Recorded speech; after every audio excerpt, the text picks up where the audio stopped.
Today, we're going to be taking a look at some FNAF fan games that became iconic almost immediately after they released. Whether it was their characters, incredible quality, or the massive reaction they received from the community, these games wasted no time making a name for themselves. Some of these became FNAF legends practically overnight, so let's dive into them. A plot twist is a literary technique that introduces a radical change in the direction or expected outcome of the plot in a work of fiction. Now tell me, can you think of a horror game that pulls off an insane twist? Maybe Resident Evil 8 in its crazy twist comes to mind. Now let me ask you another question. Can you name a FNAF game with a crazy twist? A twist so cool you have to sit back and think, wow, that was pretty sick. The game I'll be covering today has one of those twists, and I'm incredibly excited to share with you the amazing experience I had while playing Showman's The Awakening. For those of you already familiar with this game, you may know that it actually has a game that came before it. Kinda. Years ago, the same developer released a game called Phobia: The Awakening, using the Wiggles as inspiration for the characters. Well, turns out the dev wanted to remake their game using their own original characters to continue the story, so now here we are with Showman's. This may lead you to ask the question, if I've already played Phobia, is there even a point to playing Showman's? And trust me, this is a question I've asked myself. Originally, I saw people asking me to play Showman's. I played Phobia on my second channel, Dxtr Black, not knowing at the time that Showman's was a thing, learning soon after the first episode went up that it was in fact a thing. So I questioned, does it even bother to play it? Well, recently I've made the decision to do exactly that and give Showman's a try. And let's just say, if you've played Phobia, play Showman's. It's everything Phobia is and more. So join me as we quake our asses into Showman's The Awakening. In Showman's, we play as a guy named Mark Ward, an employee of Showman's Pizza Place. And in night one, we're introduced to two of the animatronics that will be trying to insert their fingers into orifices we'd really prefer they keep their grubby little hands away from. But before we can talk about them, we should talk about the tools at our disposal.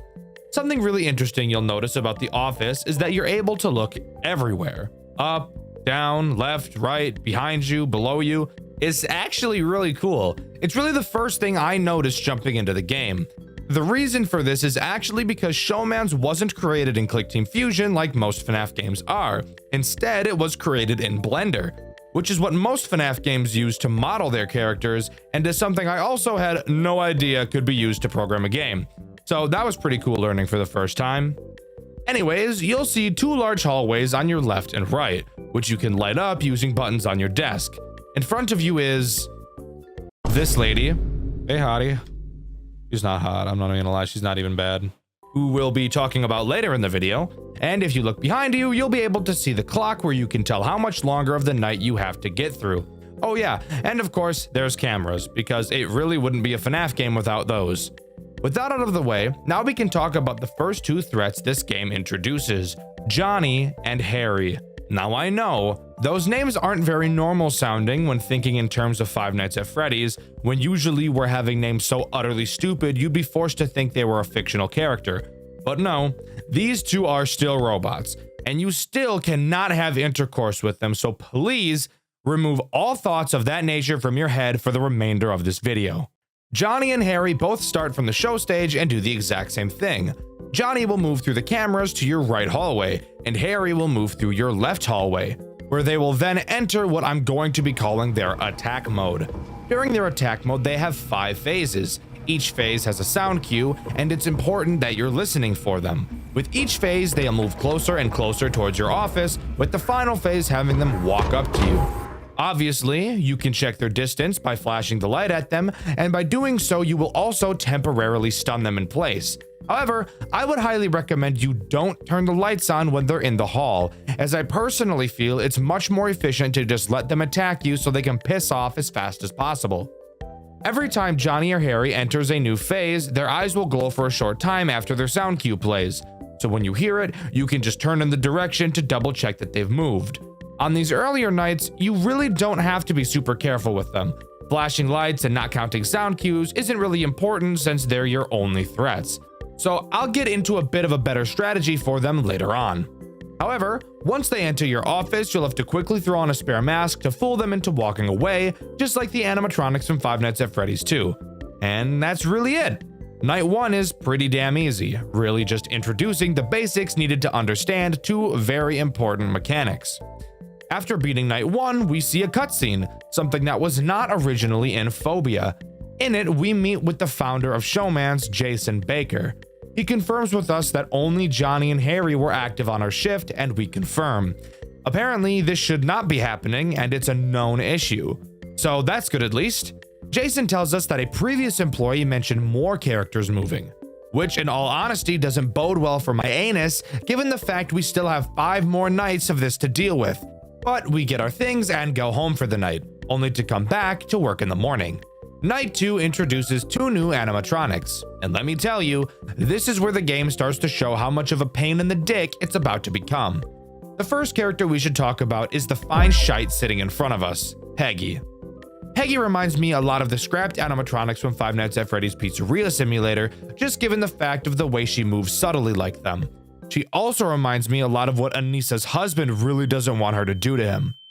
Whenever you're not looking at her, whether that be checking on the cameras, looking at the hallways, or checking the clock behind you, Peggy has a chance to advance phases. You'll be able to see her start by looking down and slowly transfer through the phases until she's ready to attack.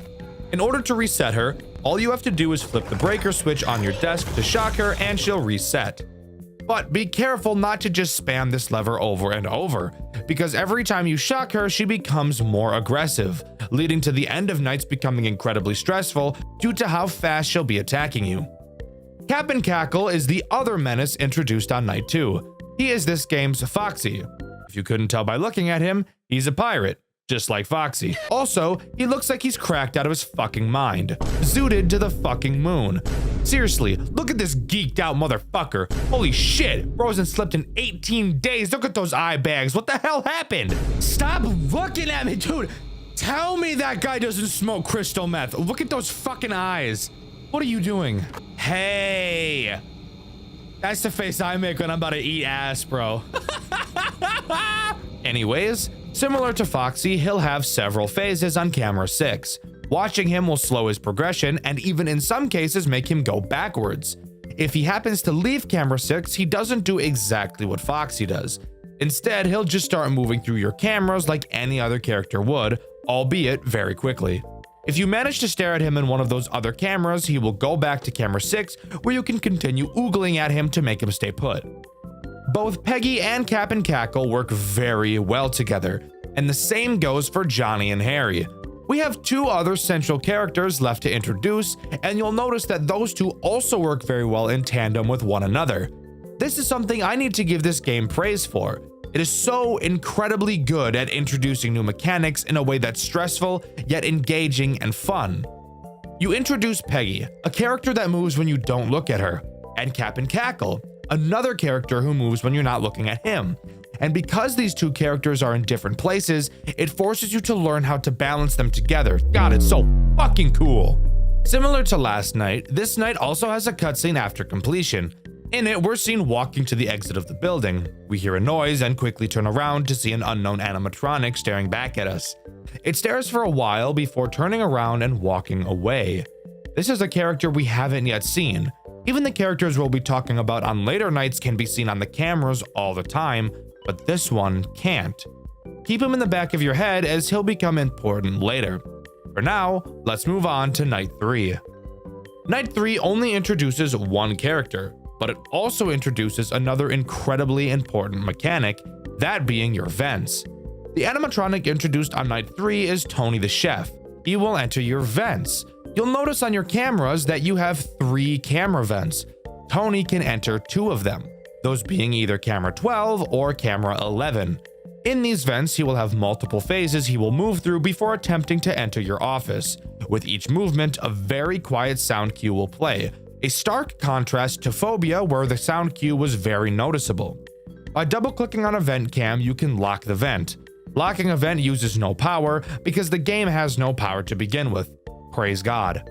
Once a vent is closed, you can keep it closed as long as you'd like, with no consequences. The only downside is that you can only close one vent at a time.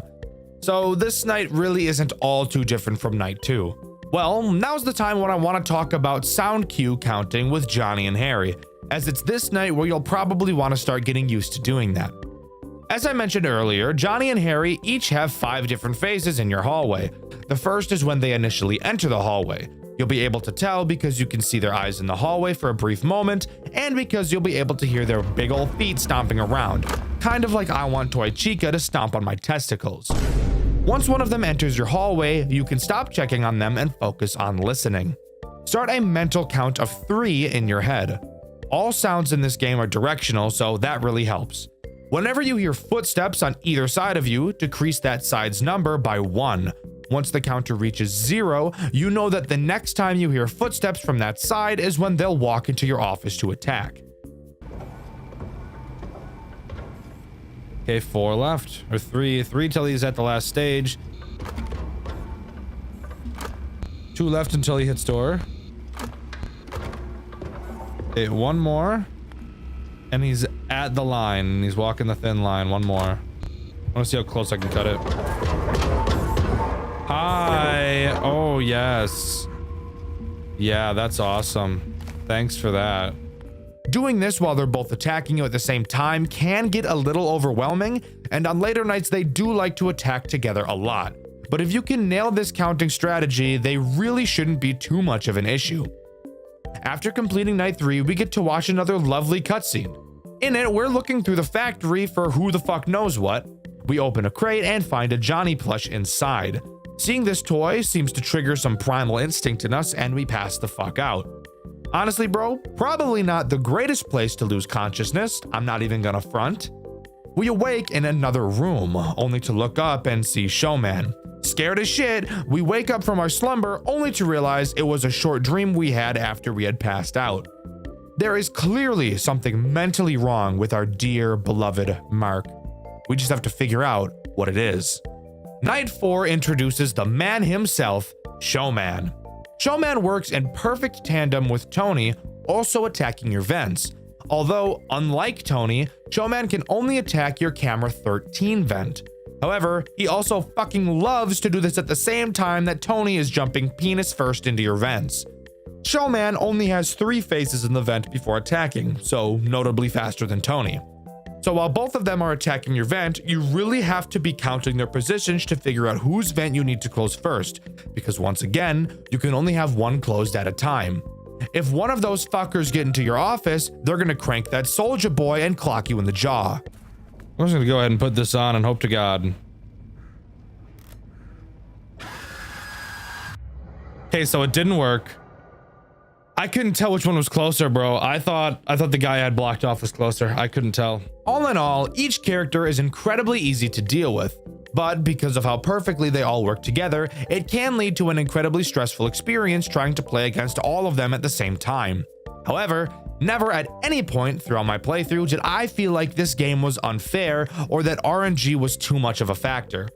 This game, dare I say it, might have borderline perfect video game balancing. After completing night 4, of course, we get another cutscene. This one taking place before we go to work for the night. Before we enter our car, we get a call from Jason, telling us not to come in to work tonight. He says things are getting too dangerous and that it would be unsafe for us to go through our shift. We agree to not go in tonight, except the plot twist is that I fucking lied and we're gonna go in anyways, because we hate authority like a 16-year-old white boy from the suburbs. On night 5, we get a call from the phone guy, and let me tell you, he is absolutely pissed that we decided to come in for the night. He explains that anything in that building that moves will be demolished in the morning. He tells us to do whatever it is we're trying to do and get out, because they're not going to send anyone into the building to get us out. Other than that, Night 5 is exactly what you'd think it is, just a much more difficult version of Night 4, really testing your reflexes and especially your nerve control. But on this night is when I have to bring up really the only problem I have with this game: volume. This game is actually the loudest fucking game on planet Earth. Holy shit. Everything makes noise, and it makes a damn lot of it at that. There are typically ambient sounds in FNAF games, but for the love of God, this game plays intense music throughout most of the night, and it is loud as dick and balls. Want to hear the best part? As you get closer and closer to 6 a.m., the music adds more components and gets even fucking louder. This really doesn't help when so much of my strategy revolved around listening to sound cues. It's fucking crazy just how loud this game is. Now granted, was this something that was intended? Most definitely. And I'm not even saying that it's a bad thing, because obviously inherently it isn't. I was still able to beat the game just fine, and I feel like most other people would be able to beat it just fine as well. But this is something I couldn't not talk about. I love this game, but of course I'm not going to always be able to glaze everything I see, and I think this is truly the only flaw this game has. But hey, who gives a fuck about what I think? Let's move on to the cutscene, baby. Let me just say, I love this cutscene. I think everything about it is great. The pacing, the acting, everything is just so good that I don't want to ruin it by just talking about it. I'd much rather just show you.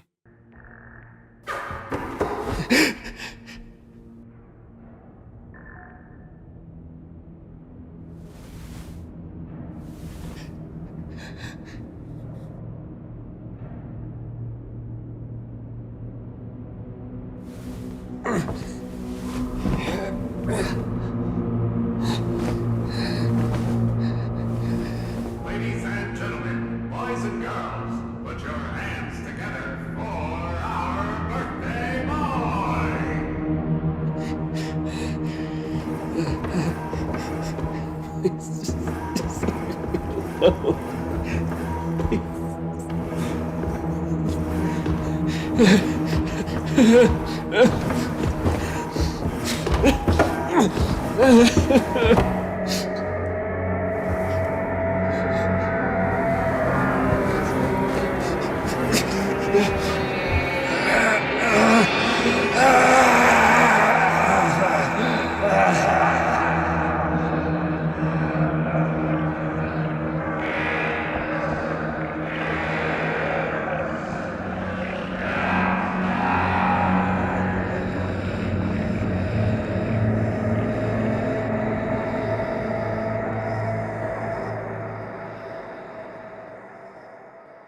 Well, god damn.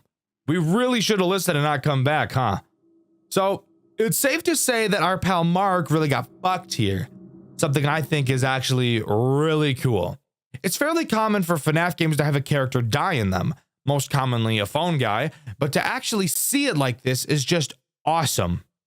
Going into night 6, we actually get a cutscene before the night happens rather than after it. In it, we play as the phone guy going into the building to get Mark. After a bit of searching, we find him, and once again, I think it'll just sit much better with you if you just watch it for yourself. Mark? Is that you?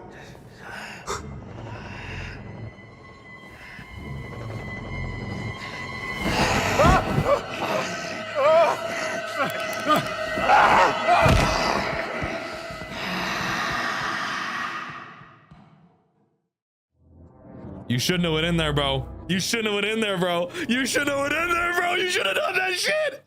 Oh, fuck. Oh, God. Oh, God. Oh, What do my I do? God. What do I do?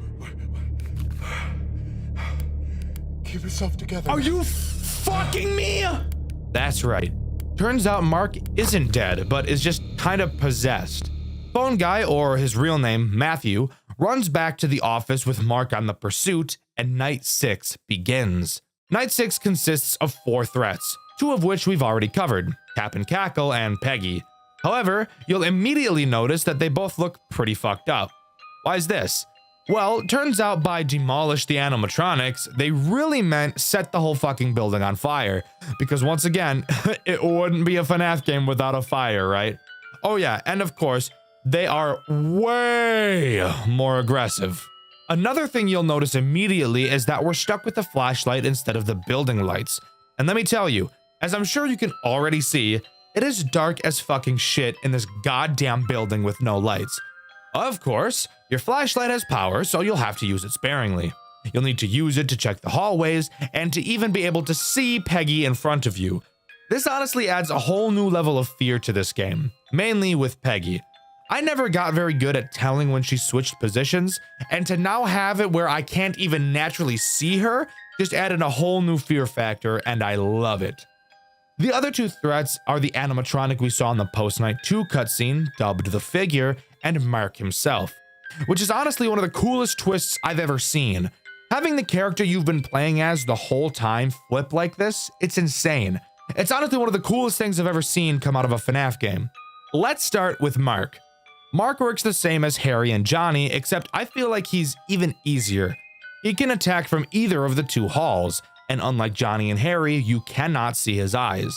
He's also much quieter. The reason I think he's easier? Well, you don't have to do any mental counting to tell when he's going to attack, as he has a totally unique sound cue for when he enters your office. So as long as you've got fast reflexes, it's really just a game of waiting to hear the sound cue and putting on the mask.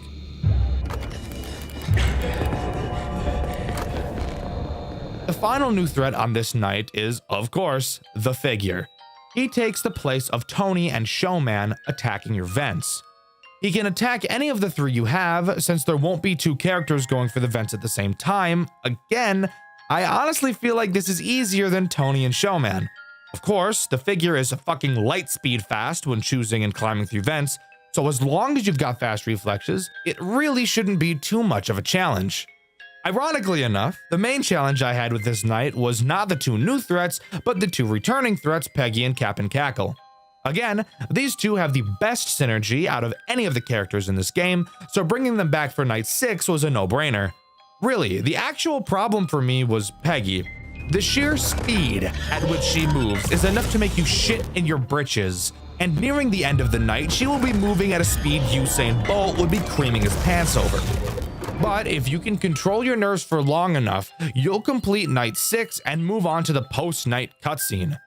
Matthew runs as fast as he can to the exit, only to find it locked. Turning around, we see Mark slowly creeping up on us like the booty cheek creep freak. The screen cuts to black, and we're left with only the screams of Matthew echoing throughout the pizzeria, and Showman's The Awakening comes to a close. Kind of. We're not exactly done just yet. There's actually 6 other secrets this game has to offer, that being the secret tapes. On each night, you will be able to find one of these tapes and play them later. On night 1, if you check camera 9, you'll be able to see a tape on the shelf in the top left corner. Night 2's tape is located in one of the drawers in your office. Night 3's tape is located on camera 3 on a shelf in the bottom left corner. Night 4's tape is located on camera 2 at the top of the screen. Night 5's tape is located on camera 5 on a high shelf in the middle of the camera, and Night 6 tape is conveniently located directly in front of you on the desk. Hey there, post-scripting Deku here. Turns out I'm fucking wrong. These are not the locations of the tapes on every night. Turns out every single night, besides the 6th one, has a random location for each tape, each being on a different camera. This was just the order that I had. So, yeah. Sorry about that. These tapes, as I'm sure you could have guessed, go over some extra bits of lore to help us piece together the story. And this is the part of the video where I say, I'm very sorry guys, I'm terrible at talking about story, but I'm going to try my best here. Tape 1 shows all of the characters on stage singing the happy birthday song to a kid whose name isn't explicitly said. We can see by the date of the tape that this takes place in 1995.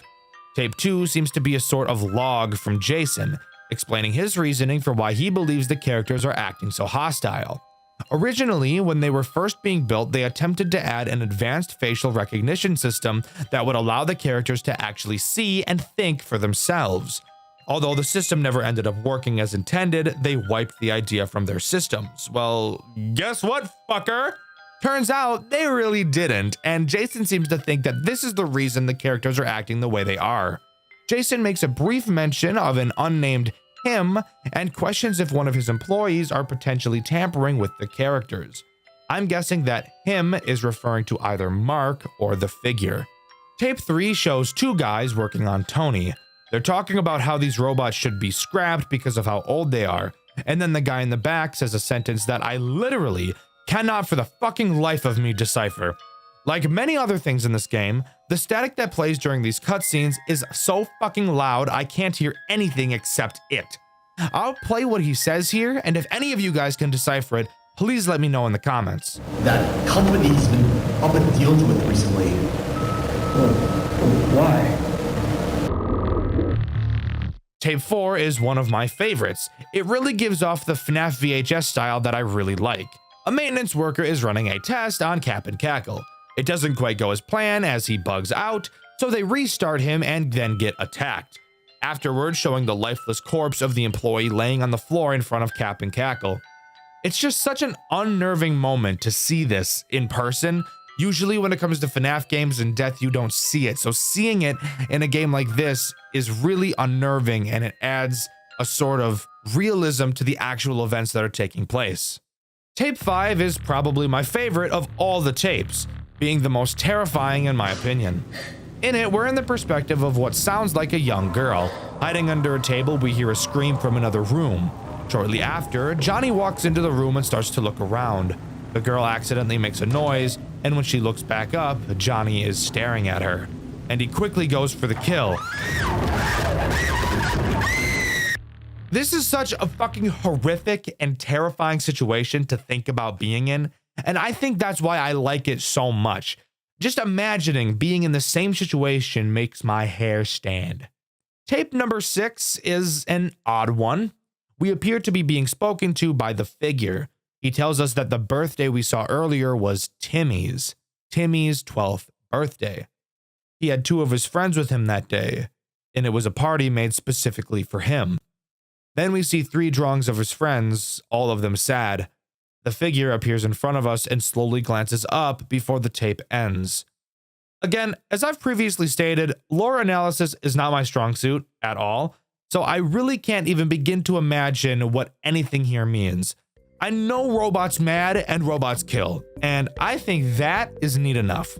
Overall, Showman's The Awakening is such a big step up from Phobia, and while I still do love that game, I think I love Showman's even more. Amazing graphical upgrades, fantastic cutscenes, and a gameplay loop that's so fun, difficult, yet still not frustrating. This game really has it all, and I truly think it's a fantastic game to play if you're at all interested in horror games. Even if you're not a huge Five Nights at Freddy's fan, I still think you should give it a try. But let me know what you think. Do you agree with me, or do you think that reimagining this game from Phobia wasn't really worth it? Let me know in the comments below.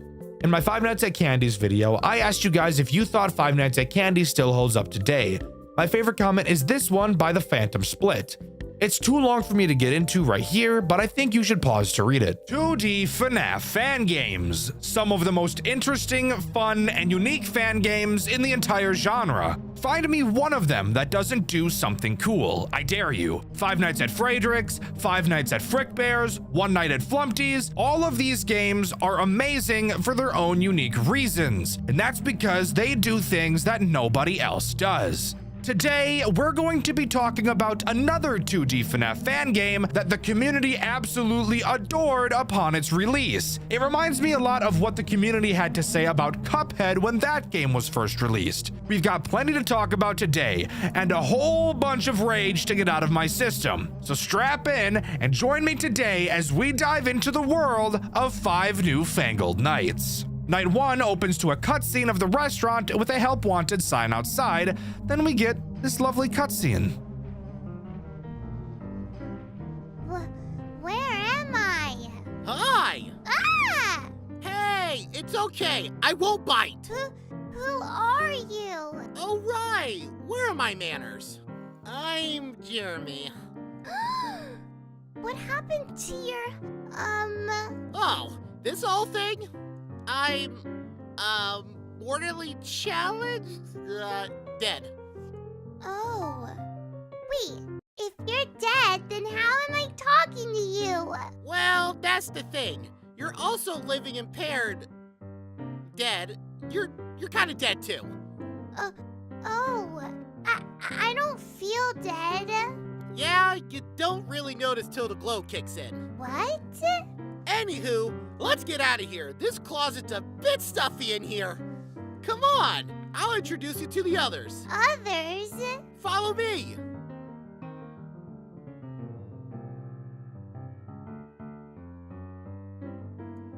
Okay, this is Susie, Hi. Fritz, Hey, and Gabe.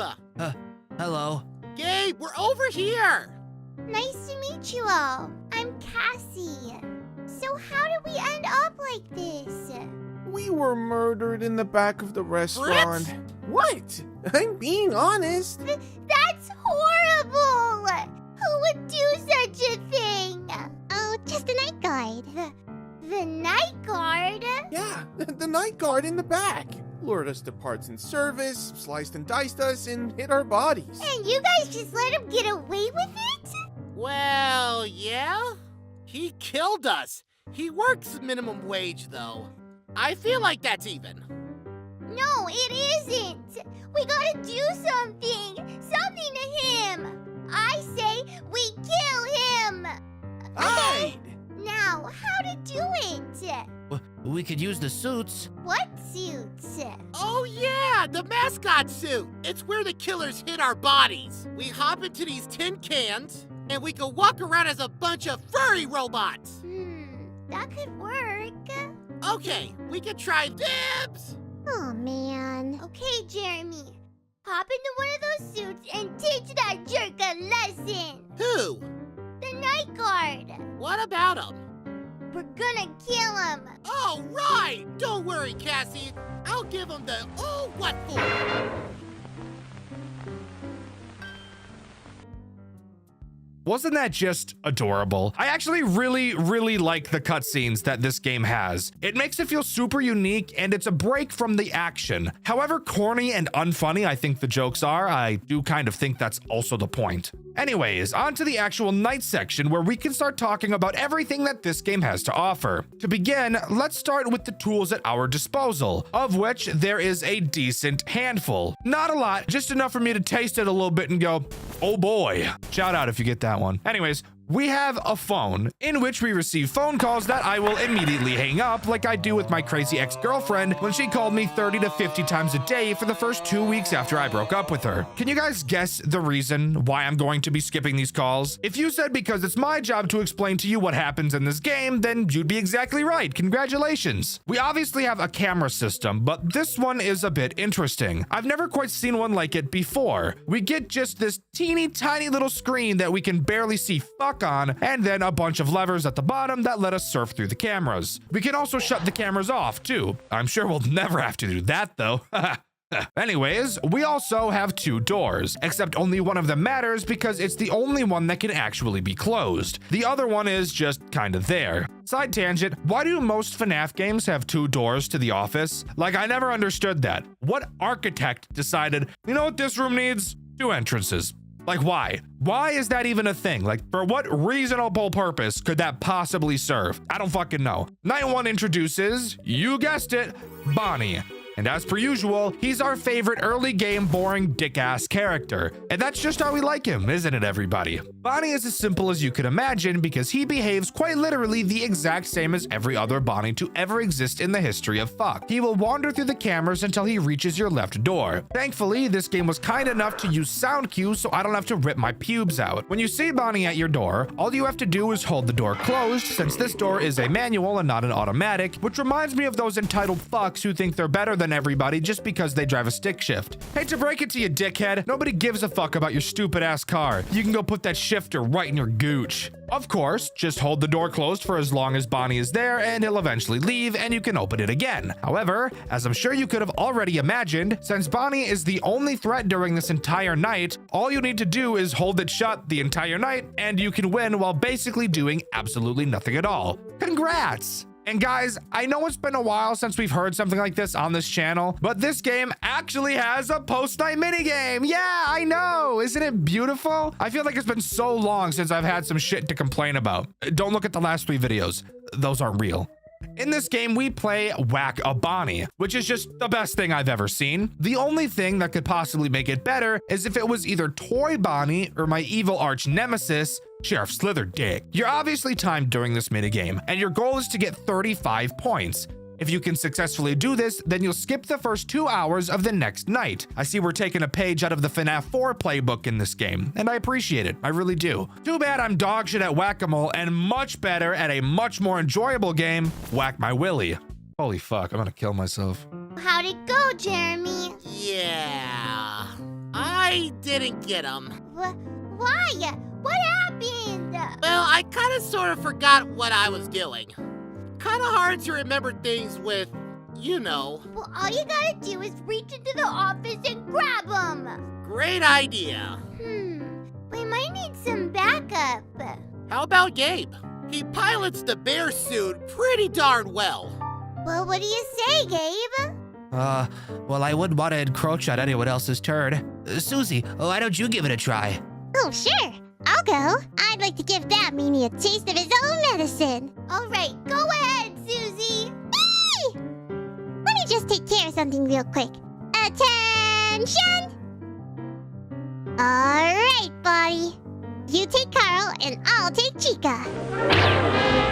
All right, night 2. Are you ready? Well, you better be, because it's time to start talking about it. Night 2 opens with the tip to keep an eye on those doors. And like, no fucking shit, that's one of the core mechanics of the game. Why would I not keep my eyes on it? That's just a stupid, worthless tip.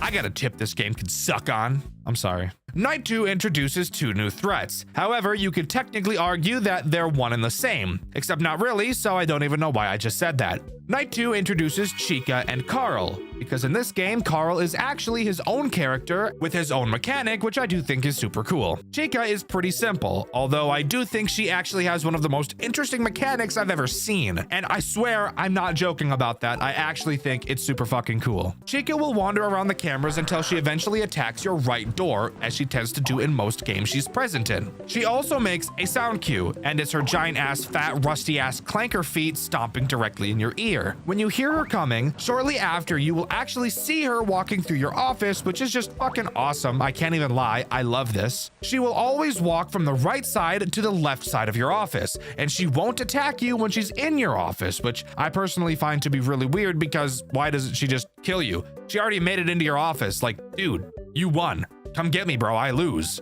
What you really have to do is just make sure that your left door isn't closed by the time she gets over to it. You seriously have to let her walk all the way through your office. If she bumps her big, fat, juicy bird ass into your door, only then will she actually kill you. So, if you haven't found the strategy yet because you're blind, deaf, or retarded, just hold the door closed the entire night unless Chica is walking through the office. However, we still have another little poop goblin to talk about. That, of course, being Carl, who is incredibly easy to deal with. Occasionally, he will appear on your desk and start spinning around in circles. All you have to do is click on him and he'll go away. If you somehow manage to die to Carl, you should attempt a backflip off the roof of your house just to see what happens. Carl is simple, literally the most non-threatening character in this entire game. All right, on to the post-night minigame, which is pretty much exactly the same as the first. Once again, we're playing Whack-A-Bonnie and we need 35 points. However, this time around, we actually have a threat that can end the run early. That being, once again,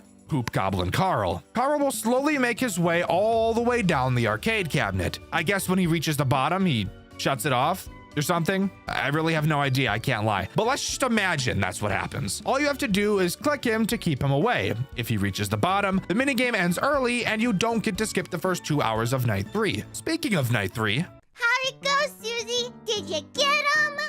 Not yet, Miss Cassie. But I got the perfect plan.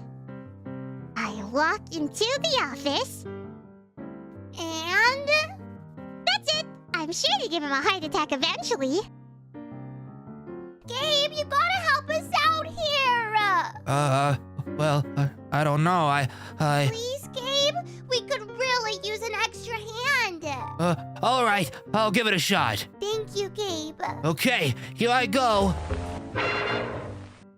Gabe, wrong suit. Oops, sorry. Oh boy, I better go help him out. Gabe can be a real nervous Nelly when he's the center of attention. This could actually work. You two just keep doing what you're doing. Sir, Okie yes, dokie. ma'am.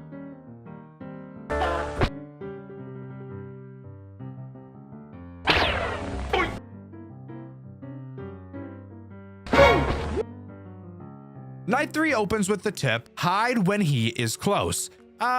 Not really liking the sound of that, in all honesty. So how about we just learn which threat is introduced tonight? Well, spoiler alert, both Freddy and Foxy are introduced on night 3, bringing the total character count already up to 5, which is just really the worst feeling on the face of the earth. And it's on this night where the game actually starts to become a challenge, because up to this point, it's been incredibly piss easy. Let's start by talking about Foxy, since he's undoubtedly the easiest to deal with out of the two. Foxy can only attack your left door, probably because that's the one that actually has a fucking door on it. He has 2 sound cues that can play. One of them is very loud and sounds like a crowded train station for some reason, and the other is quiet as shit. However, I still don't think you'll actually ever miss it, so you should be bing chilling. That's a little bit of Chinese for you guys. Shout out to all my Chinese senoritas. I know that's Spanish, but fuck you, I don't know Chinese at all. Foxy sits his fat ass in Pirate's Cove, if you can imagine that, and as far as I'm aware, looking at him on the cameras doesn't stall him, so don't even bother doing that. Not that you'd want to, since I'm willing to bet that you could probably contract scurvy just by looking at this guy, since he'll suck all the vitamin C out of your dick. Body!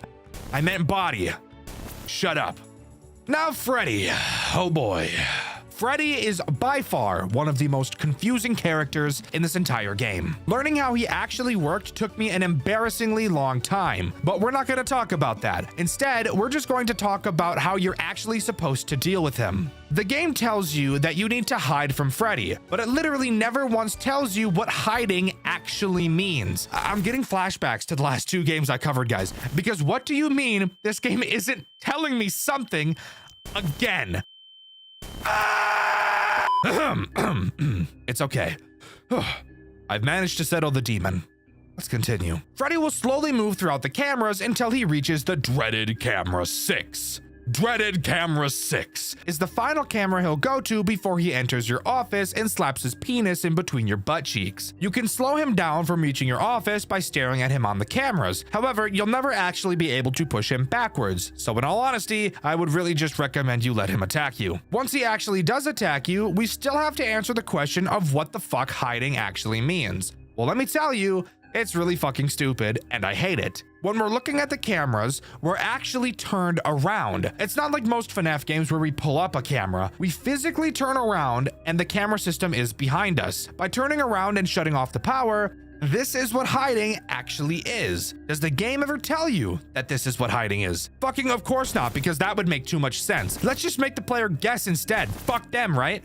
You'll be able to see Freddy walk through your office, and once he leaves, you can turn the power back on and continue the night as usual. But I'll be so honest, the amount of time I spent trying to figure out what the fuck to do when Freddy attacks is embarrassing. Strategy for this night isn't honestly too bad. Really just do what you've been doing, listen for Foxy sound cues, and every few seconds just turn around to watch and stall Freddy. And of course, hide when you need to. Not a huge problem once you actually know what to do. The problem is just figuring out what the fuck you need to do. The post-night minigame on night 3 is once again the same as before, just with a little something extra to spice it up, like when I purposefully don't put on deodorant before a 12-hour flight. Just gotta keep things interesting. This time, the extra addition is Bonnie being behind you trying to butt-fuck your pussy. Every once in a while, you'll have to turn around and flash him to prevent him from doing exactly that. If you still manage to win, skipping 2 hours of night 4 is what's in store for you.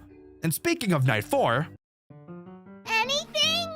Sorry, Cass. No dice yet. How about you, Gabe? I kind of froze up. Sorry, Cassie. It's all right, Gabe. We'll get the run-up on him eventually. Speaking of, where's Fritz? Frackum. Gosh darn. What's the matter, Mr. Fritz? It's that stupid door. I can't get past that darn thing. Well, did you try the other hall? No, I didn't. What? Fritz, you know there's 2 hallways, right? Eh? Look. Oh my gosh. Okay, new plan. I'll stall the guard as long as I can. You guys just keep doing what you're doing. All right, fellas, you heard the man. You got it. Okay, Cassie. Where am I?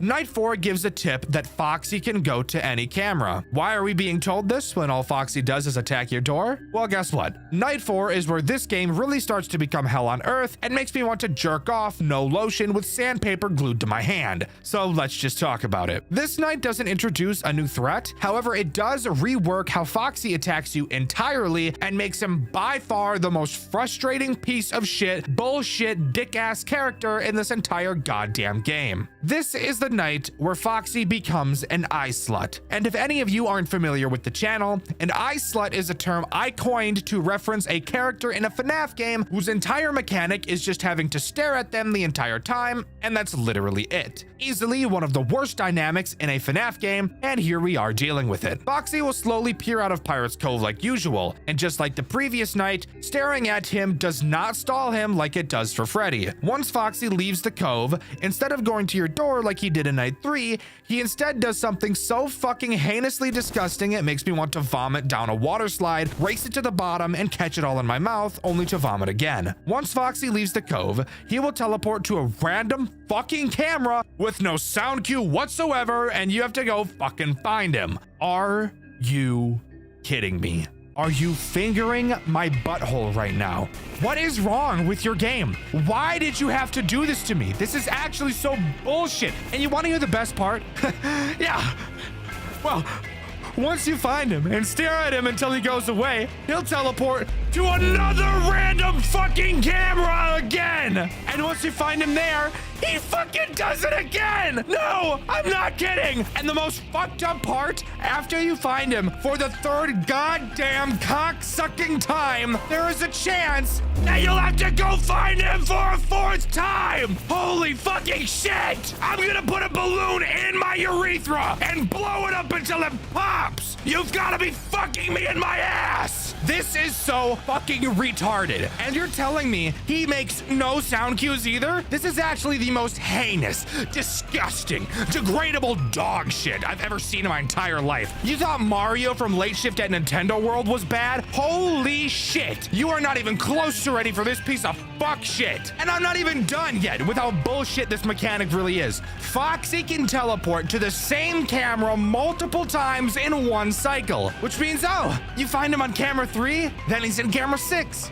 And then fuck it, guess what? Now he's back at camera 3. Are you literally raping me right now? Because that's legitimately what it feels like. We need an HR department because I need to file a fucking complaint for sexual harassment 4 times in a row now. All while you have Freddy also trying to vacuum your butthole inside out. This is fucking ridiculous. This is actually the most upset I've ever been playing a FNAF game before. When I learned this is what Foxy did, I got so reasonably upset, I literally stopped playing it over on my second channel, Dxtr Black. Holy shit, you have no idea how much I was fuming. It was insane. You could have cooked a fucking egg on my forehead. I was so hot and boiling with rage, you don't fucking understand. I want to give you a strategy, but this really just turns into the fucking Foxy game. I guess I could say watch camera 4 the entire night, since Freddy goes through it so you can watch for Foxy leaving and stall Freddy at the same time. But I can give you, because this just turns the game into an RNG fuckfest. But if you manage to beat it, fucking somehow, then we can move on to the post-night minigame. The post-night minigame on night 4 is identical to night 3, no additional mechanics. However, you will notice that Bonnie has taken 16 Adderall and some heroin because he's become the fastest motherfucker on Earth. It's not hard to deal with, just a little bit shocking. Just check behind you once every 2 seconds or so, which is insane to say by the way, and you should be completely fine and able to skip the first 2 hours of my fucking nightmare, night 5. Let me guess. You guys didn't get him? Oh, then what happened? I forgot what I was gonna say. Did you guys get him? No. Oh. We can't let him get away! Not now! Fritz, how do these suits work? If your body's stuffed into a certain suit, you can control it. And Jeremy, where did you find me when I woke up? In parts and service. Why?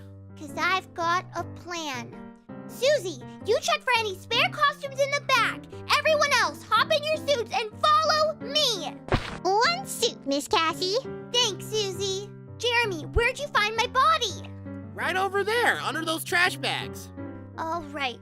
Now I want someone to take my body and stuff it into that costume. Cassie, are you sure about that? These things are pretty hard to control, let alone jump right into. Fritz, trust me, I've got a plan. Well, I ought to tell you, Cassie, you were kinda a mess when I found you. I've seen a lot. I think I can manage. All right, Gabe, put the goods in the suit. Okay, just close your eyes.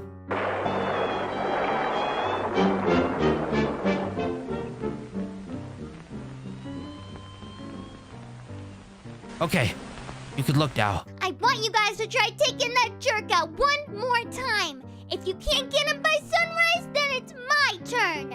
Cass, do you even know what you're doing? Don't worry, Jeremy, I'll figure it out. Besides, I've seen enough monster pictures to know how to scare someone. Now's your chance, guys. Go get him. This is for them.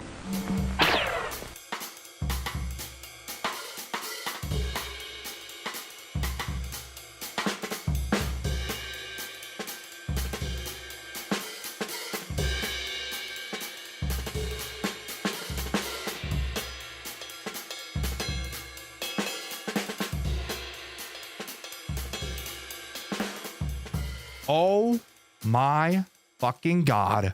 Night 5. The night that takes the RNG and just says, fuck it. Let's crank it up even more because our player doesn't actually want to have fun playing a FNAF game.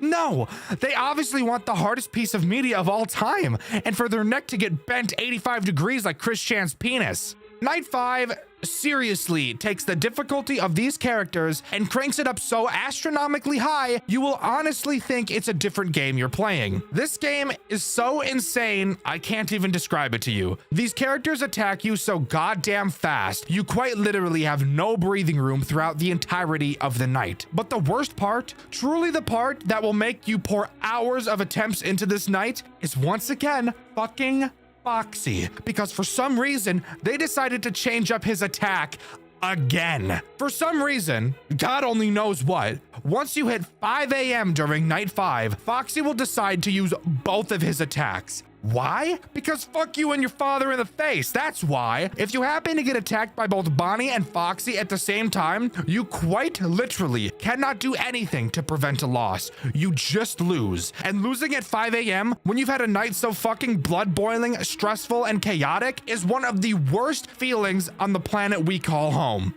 This night is actually just RNG. I've gotten so many comments telling me that it isn't, but nobody can actually explain to me why. Fuck all of you. This night is complete RNG. There's a lot of skill involved, don't get me wrong, but Foxy's main mechanic and his dick-ass synergy with Bonnie at 5 a.m. is quite literally just RNG and nothing else. No amount of skill can make you win when they decide to attack you at the same time. It is not possible. You do not have enough time to deal with Foxy before Bonnie skull fucks you, and you do not have enough time to get rid of Bonnie before Foxy uses you as a toy. It is just not possible, and this night is fucking bullshit. I don't even want to keep talking about it. The strategy is the same as night 4. Stare at camera 4 to stall Freddy and watch Foxy, and just hope to fucking God that once 5 a.m. hits, that Bonnie doesn't decide that now is just the perfect time to attack. And with that, there's no post-night minigame because we just move right into hell incarnate, night 6.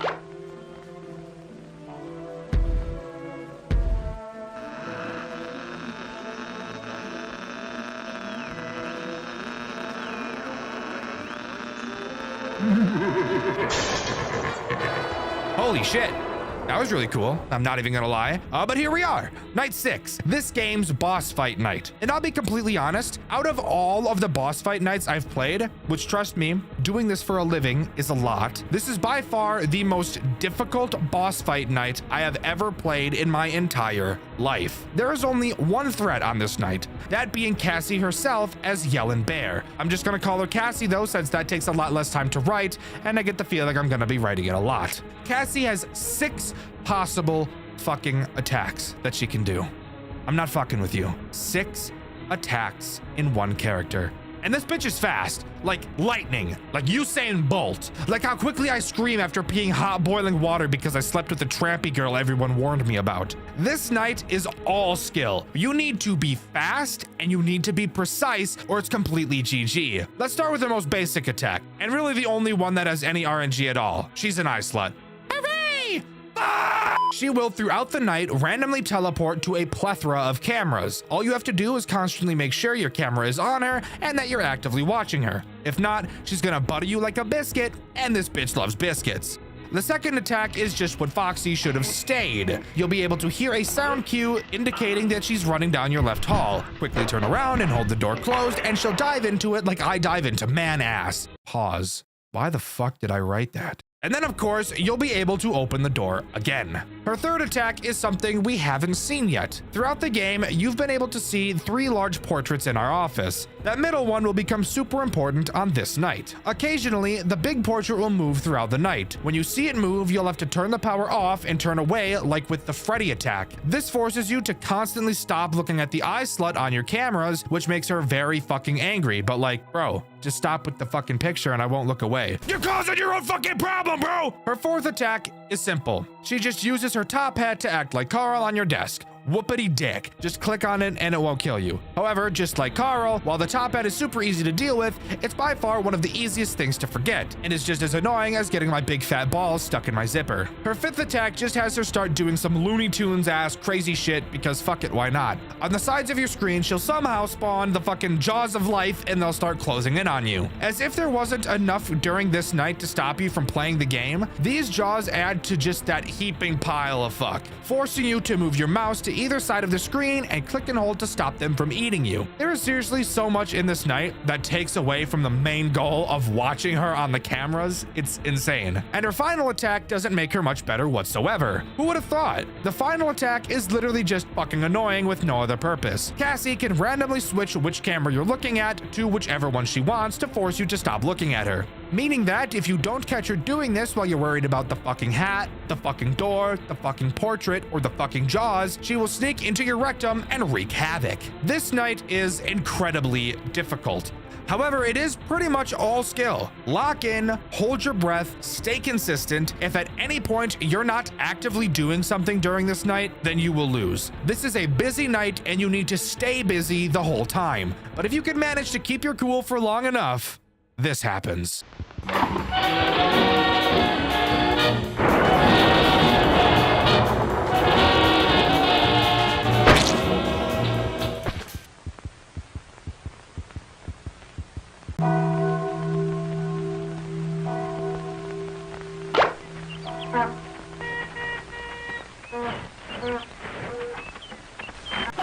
What? What? Stupid Uncle Chunk! Hey, Cass, did you give him the axe? No! And now we'll never, ever get our chance! Now all we got left of him is his dumb name card! That wasn't his name. What? I can't remember it, but his name definitely wasn't Charlie. Wait, it's coming back to me! Vance? No! Victor? Huh, it's on the back of my mind! You're telling me. Look! So, we almost killed a completely innocent man! But we didn't! No harm, no foul. Yeah, I guess that's true. Plus, I got some spiffy new duds. Okay, now let's get out of here. I'm sick of looking at this stupid office.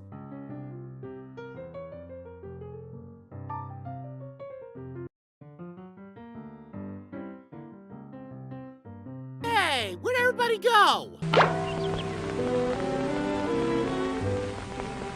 Hey, Gabe? Yeah, Cassie? Listen. Thank you guys for going through with my harebrained plan. Sorry it wasn't the right guy. Don't worry about it. It's all right. I'm gonna find him, though. I'm gonna get the fellow who did this, so you guys can be happy. Cass, don't worry about that. I've got the others. Now we've got you. We're as happy as we need to be. Thank you, Gabe. So yeah, turns out they were attacking an innocent man for no fucking reason other than the fact that kids are stupid. I've been saying this for years, bro. All the more reason to never have one. There is one last small thing I want to talk about. After beating the game, you can go into Charlie's house and read a note from his daughter stating the following. Yo, Daddy. Mommy told me that you're going to pick me up after school. I can't wait for my birthday tonight. I love you. Stupid fucking kid can't spell properly. Well, whatever. I'm finally done. But as far as I'm aware, that's all 5 newfangled nights has to offer. Overall, I actually love this game. Of course, I hate Foxy and Night 5 is complete RNG bullshit, but the art style, the humor, the sound design, everything is actually really, really good, and I really like it. And of course, I had a lot of fun dubbing the cutscenes. I hope you guys enjoyed those. Links to the actors and actresses are in the description. Everything about this game is just so charming, except Foxy. It almost feels like a Cuphead meets FNAF type game, and I really like it. And I would totally recommend it. Up to Night 5, give up. But let me know what you think. Do you agree with me? Or do you think that Night 5 just completely ruins this game and makes it total buns? Let me know in the comments below. In my Post Shift 2 video, I asked you guys what you thought was the most difficult FNAF game overall, not just because of the max mode, and why. And my favorite answer was this one by TomSky4751. They said Frick Bears 3 specifically because of Fritz's campaign, and I have to agree. Yes, I've been slowly working on Frick Bears in the background. It just takes me a while because of how sick I get. And if you'd played Frick Bears 3, then you know that this video is going to be fucking massive. So y'all all just have to be patient. What do you think makes a game a masterpiece? Let's actually make that question a little more specific. What do you think makes a FNAF game a masterpiece? Is it purely graphics, good sound design, or maybe you just care about the story? While those are all valid answers, my answer tends to be a little different. I love myself some good post-game, extra things that can be done aside from the main story mode, and rest assured, the game that we're going to be covering today has plenty of it. You've all been wanting me to cover this game for a long time, and we're finally here. So strap in and join me today as we talk about Knuckles Week at Sonic's. Before we even start talking about the actual mechanics this game has to offer, there's a pre-game cutscene for us to take a look at. Obviously, throughout this game, we play as Knuckles,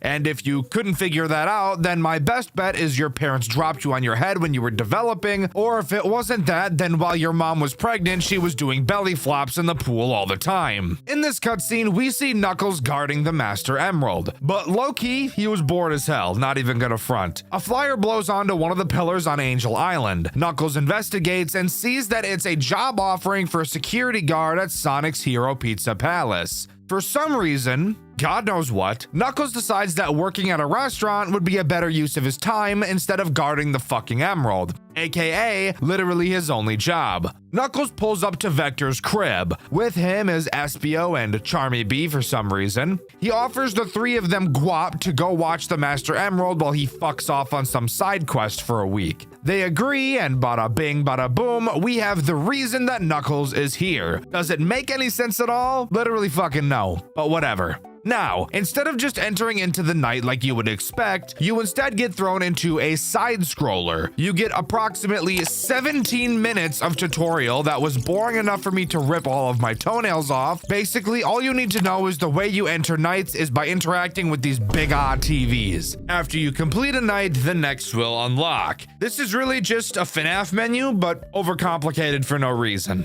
Anyways, entering into the first night, we quite literally get the most painful phone call of all time. For some reason, this game thought it would be super cute and funny to be the only FNAF game in existence to not have a voice-acted phone call. So instead, you have to read approximately 37 paragraphs before you can even start the night. Luigi is the one giving us the voicemails, and he was working the week before us. He tells us some bullshit that I'm gonna end up telling you guys anyways, so let's just jump right into the tools at our disposal. Let's start by talking about our power, since yes, they somehow decided to make it more complicated than it needed to be. Your power can be replenished. Okay, so I over-exaggerated when I said it was overcomplicated. The way you recharge your power is through your cameras. Inside of your cameras, you will see a specific camera with an arrow above it. In this camera, rings will spawn at random intervals. Collecting them will increase your power by 4% per ring. Occasionally, the ring camera will switch, but it's always super easy to find because of the arrow. I'm not even going to pretend to understand how that makes any sense, but we're just gonna nod our heads and smile. Your doors are pretty simple.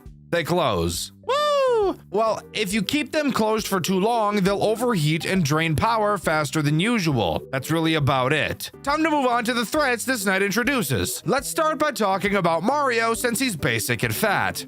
Mario's goal is to attack your left door. However, there's not a single character in this game that I personally find boring, which is actually super great. Before Mario comes to your door, he'll attempt to move into Camera 5. Inside of Camera 5, there are several classic Mario power-ups, and Mario is really trying to get his hands on the fire flower. Why exactly is he trying to do that? Well, because the fire from the flower is strong enough to melt through metal, aka your doors. The way you prevent him from getting this flower is by shutting the light off in the camera when he enters it. When he enters Camera 5, there will be a creaking sound cue. After you turn the light off, he will bum rush your left door, so make sure you close it quickly or he's gonna pole vault into that ass. The other character introduced on this night is Yoshi, and she is also a pretty interesting character. The whole goal for Yoshi is to attack your right door. On Camera 7, which is the kitchen, you can pick up an apple. Fucking somehow, you're able to grab an apple in Camera 7 and have it appear in your hand, even though you're in a completely different room. Does that make any sense at all? No, but I'm also playing as an echidna right now, so I think all logic is already being tossed out the window. Anyways, once Yoshi makes her way to your door, which by the way has no sound cue along with it, so that's just great, you will have to hold your flashlight on her and throw the apple into her mouth. This will satiate her hunger, but her potent fury will still be an issue. Quickly close the door after you feed her and wait for her to slam on the door a few times. Then you can open the door again. Now, that's all the threats this night introduces, but I've still got one more crazy mechanic to talk about, that being blocking and parrying. What the fuck does that mean? Well, if you fuck up and a character jump scares you, you can actually pull your fists up to block them, which is just fucking insane. The window for doing this is borderline frame perfect, but if you can manage to be fast enough, you can save yourself from certain death one time per night, which is pretty cool.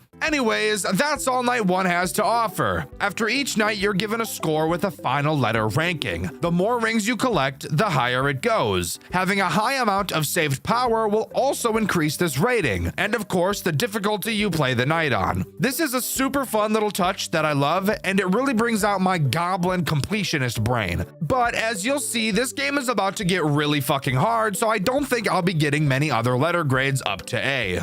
Moving on to night 2, we only introduce one new threat. The phone call is pretty fucking worthless, just explaining how said new threat works. So instead of talking about the phone call, we can just talk about the threat. That threat being Tails, who as you could probably expect is this game's Foxy, and who is so far, in my opinion, the most boring character in the entire game. Can't win them all, I suppose. Tails will slowly make his way out of Pirate's Cove. Once he leaves, he'll charge towards your left door. However, this is where he gets a bit different from Foxy. Instead of having to close the door on him, all you have to do is hold your flashlight in his eyes for a few seconds to make him go away. He does also make a sound cue running down your hall, which I do think is nice. However, this mechanic does bring up a few problems. Not for us as players, but for the game. The reason you stall Foxy in FNAF 1 is because when he bangs on your door, it drains power. Well, Tails doesn't bang on the door in this game, and even if he did, you can very easily recollect power through the rings on the cameras. So it honestly makes Tails a pretty useless character overall. You don't even need to have a super fast reaction time to deal with him, since it takes him quite a while to actually make it down your hallway. Oh yeah, during the night, the phone guy tries to explain how the rings make any sense at all, which I appreciate because they make no sense. His explanation is,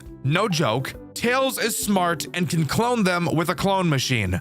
So it really just doesn't fucking answer the question at all, so I guess I'll just go fuck myself then. One more thing I want to mention before we move on to the next night is how long the nights are, since I'm noticing I haven't actually done that yet. While yes, each night starts at 12 a.m. like most FNAF games, for some reason the devs thought it would be really cute and hilarious to make the nights end at 8 a.m. instead of 6 a.m., making these nights take way fucking longer than they need to. And I'm not gonna lie, I say this all the time, I am horrible at FNAF games. Absolutely dog shit. So when I die at 7 a.m., it really makes me want to sit underneath a lawnmower and turn it on.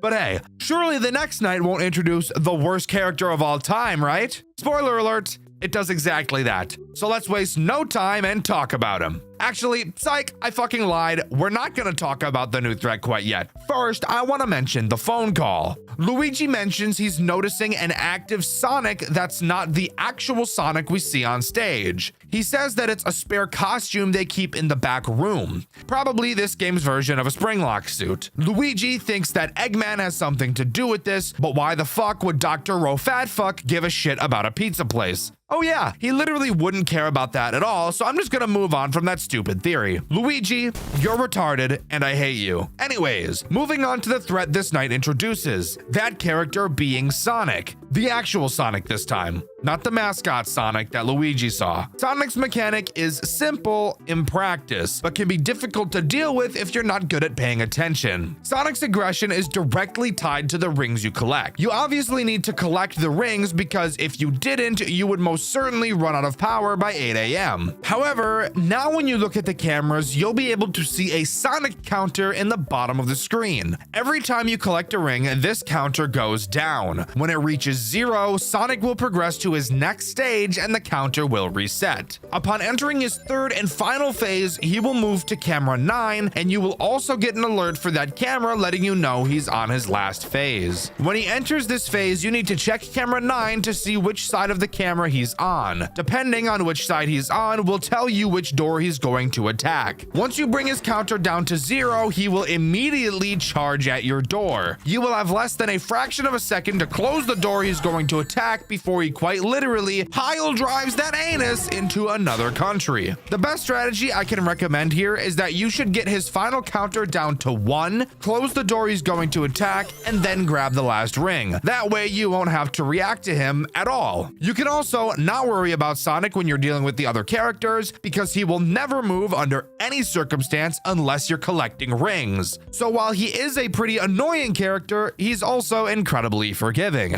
Honestly, at this point in the game, I still think Yoshi is probably the most difficult character to deal with, purely because she's the only character that doesn't make a sound cue. And I'm retarded and forget to grab another apple from the kitchen every time she attacks. But that part is more of a skill issue. The no sound cue part does make my dick shrivel up though. Alright, here we are in night 4. This night introduces a pretty interesting character. But before we really jump into the ass clench that this night is, we should talk about the pre-night cutscene.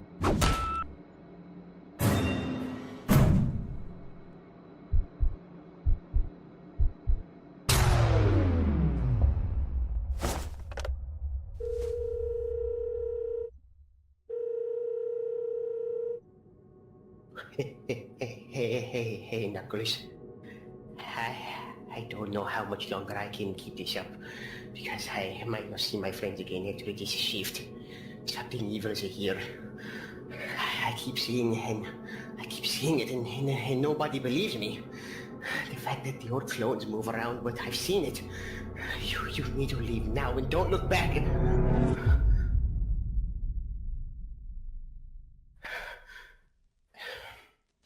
Hey, Knuckles, tell Mario that I love him.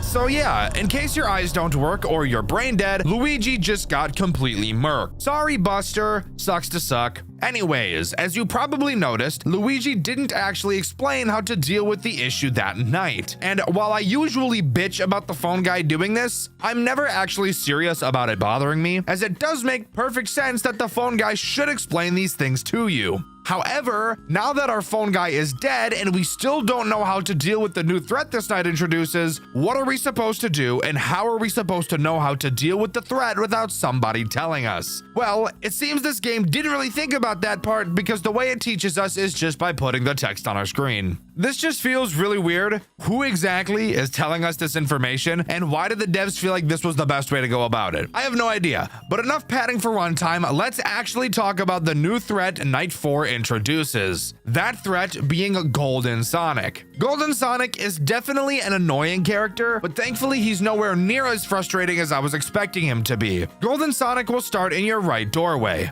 Yes, your doorway. He never leaves. Throughout the night, the longer he sits in the dark, he will start to materialize in your doorway. If he does this fully, then he'll blow your back from the back. Bars. To keep him from materializing, all you have to do is occasionally hold your flashlight on him to make him go away. Now, I personally think putting him in the right doorway makes him pretty worthless, since you'll be constantly flashing your light in this doorway anyways to deal with Yoshi. Now, if they were to just move him to the left side, I think this would make him a million times more difficult, since up until this point, the only time you ever need to flash the left door is when Tails is attacking. So giving the player another reason to constantly look back and forth would not only make his mechanics seem more useful, but would also, of course, make it a lot more stressful. I think Golden Sonic could have been a really cool character. I'm just super happy they didn't turn him into a find him on the camera character, since they very easily could have and just completely ruined this fucking game. But thankfully, the devs have a heart and soul, and I think that's something we all can really appreciate. Anyways, time to move on to Night 5. Night 5 opens to a phone call. You might think that's pretty weird since we just saw Luigi get fucked, so who could possibly be calling us? Well,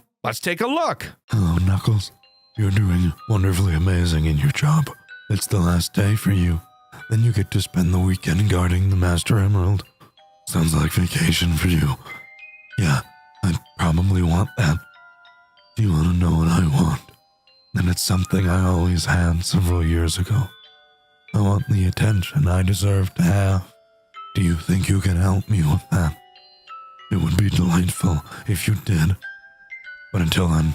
So yeah, Golden Sonic means fucking business tonight, clearly, and you'd better believe he means it. Well, as you can tell from the AI values before entering the night, this one is going to be a challenge. Unfortunately, I don't have a lot to talk about since nothing new is introduced. This is just a much harder version of Night 4. But I do have one important piece of advice. There will probably be a few instances where multiple characters attack your door at the same time. Mainly for me, it happened to be Mario and Tails. If Tails is ever an attacking character, always make sure you deal with him first, since he is by far the least forgiving character out of the cast. After completing Night 5, we get another cutscene. Of course, we get our paycheck, which is only 200 rings, which is complete bullshit because throughout the nights, I was consistently collecting over 500, but fuck it, whatever, sure. I still don't even understand the whole point of us going to the pizza place in the first place, but sure. Knuckles makes his way back to the Master Emerald only to see Vector, Charmy, and Espio all knocked out by the emerald.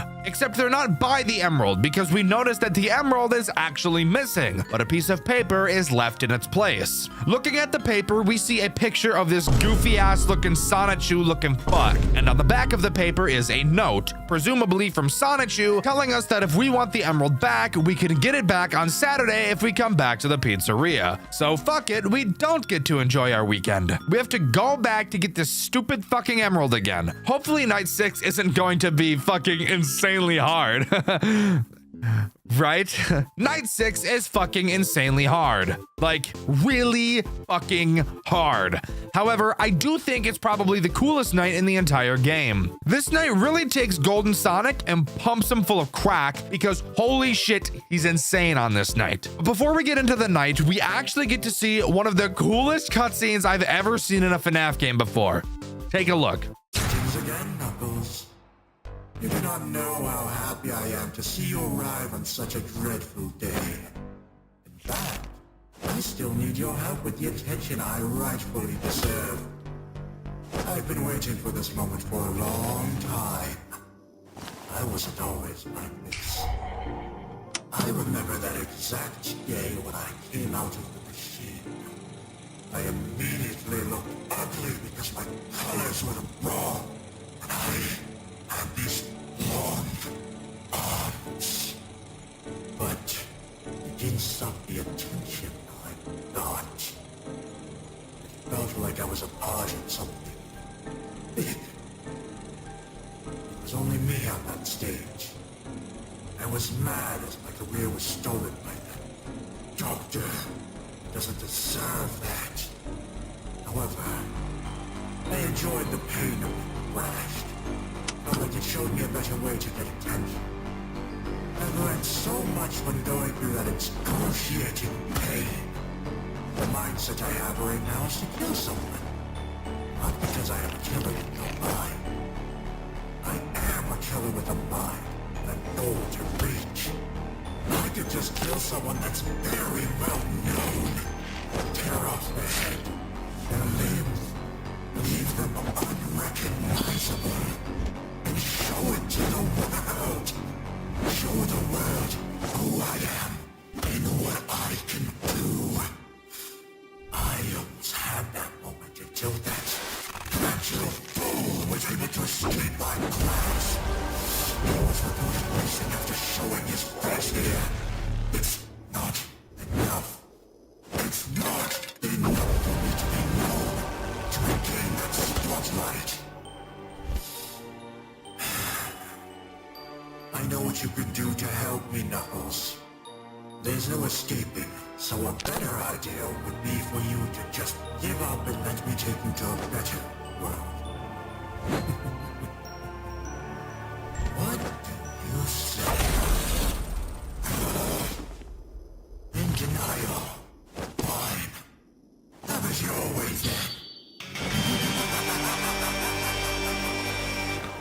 then. Incredible animation.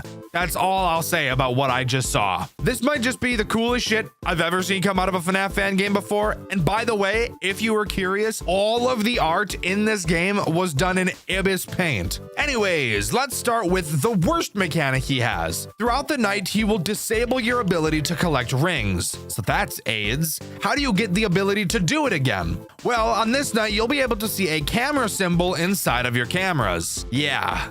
You know exactly what I'm about to say. When he disables your rings, he will randomly teleport to a camera and you'll have to fucking find him and flash him with your camera. Now get this. As the night progresses, when he does this attack, he'll have the chance to teleport to more than just one camera. That's right. Find him on the cameras up to 5 fucking times when nearing the end of the night. And what makes this even worse is that your camera flash has a pretty long cooldown, making me want to rip my foreskin off as I wait for it to charge up just to be able to flash him again.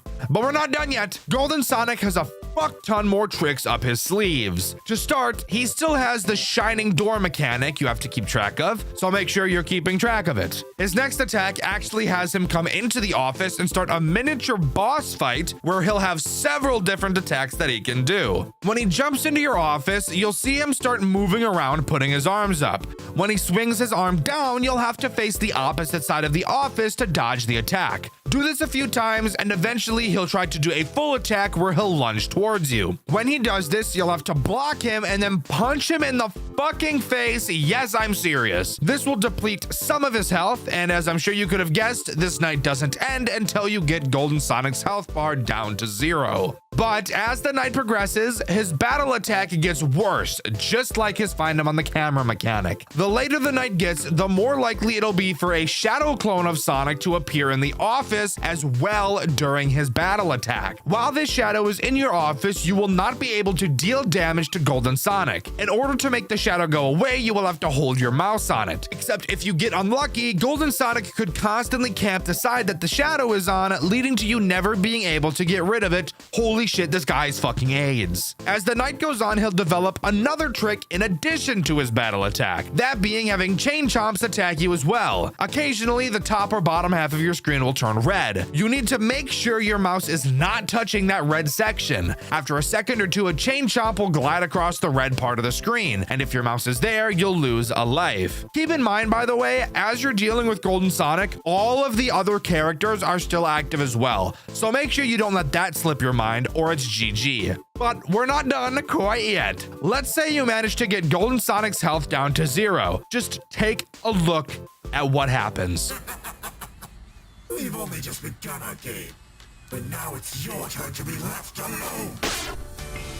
That's right, every other character deactivates and it becomes a full-on 1v1 battle against Golden Sonic. As this section of the night progresses, he'll obtain all of the additional abilities he got during the first half of the night. This includes the Chain Chomp attack, the Shadow attack, and fuck it, they actually add another trick on top of that. Now, when you only have about 3 punches left before winning, Golden Sonic will get the ability to fake you out, and he will do this every single time. Both your block and punch have a cooldown, so you can't just spam them, and the game tries to take advantage of this. When he goes in for his final attack, block him. However, don't punch right away as he's going to teleport to a random point in the office. You'll have to quickly find him and then punch him. If you punch too soon, like directly after the block, then it won't cool down fast enough before he starts his next round of attacks. This section of the night is brutally difficult, but I can't lie, it's probably my favorite part of the game. It's incredibly satisfying and feels really responsive. It's not janky, and every mistake will feel like your fault when you make it, which is how you know the devs really knew what they were doing. A really cool touch during this section is once you get him down to 3 health, all of the other characters will peer in through the doorways to watch the fight happen. They don't add anything to the fight, but I think it's just a really nice touch. But if you can manage to beat Golden Sonic, you will be met with one more quick time event where you will have to spam click to choose an ending. If you let him kill you, then obviously you get the bad ending. But if you can keep up with him, which really isn't that hard, thankfully, then you'll get the good ending. Knuckles beats the fuck out of not only Golden Sonic, but also every other character in the fucking restaurant and even destroys the restaurant itself. Knuckles busts his way out of the restaurant and we get the following cutscene.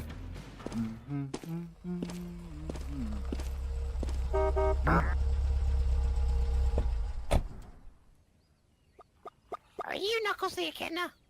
Yeah? This is for you. I'm confused. What do you mean by causing damage to property? Well, for starters, you went ahead and attacked the spare clone we had. Not sure why it was moving, but it's severely valuable.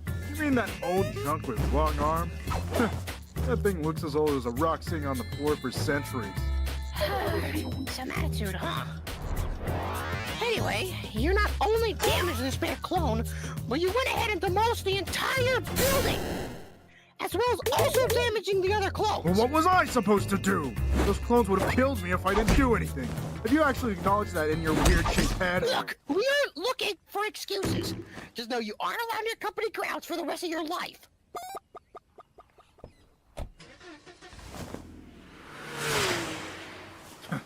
Whatever. That was a strange week. At least they know not to mess with a warrior like me.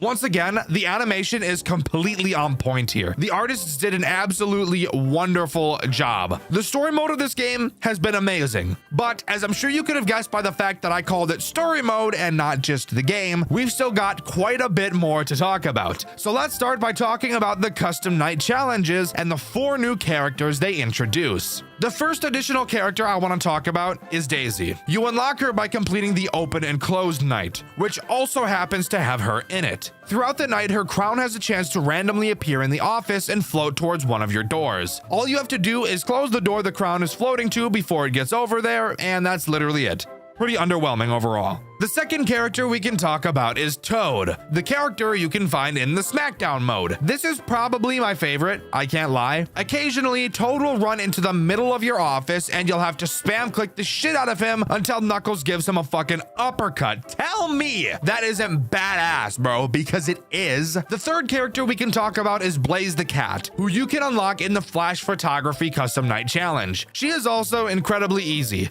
but not nearly as easy as Daisy in my opinion. Occasionally, you'll hear her laugh, which means she'll either appear on camera 2 or camera 8. Figure out which one she's on and flash her and she'll fuck off. If you can manage to flash her within 4 seconds of her laughing, it'll actually make her take a little bit longer to attack another time. So be on that shit to deal with her as little as possible.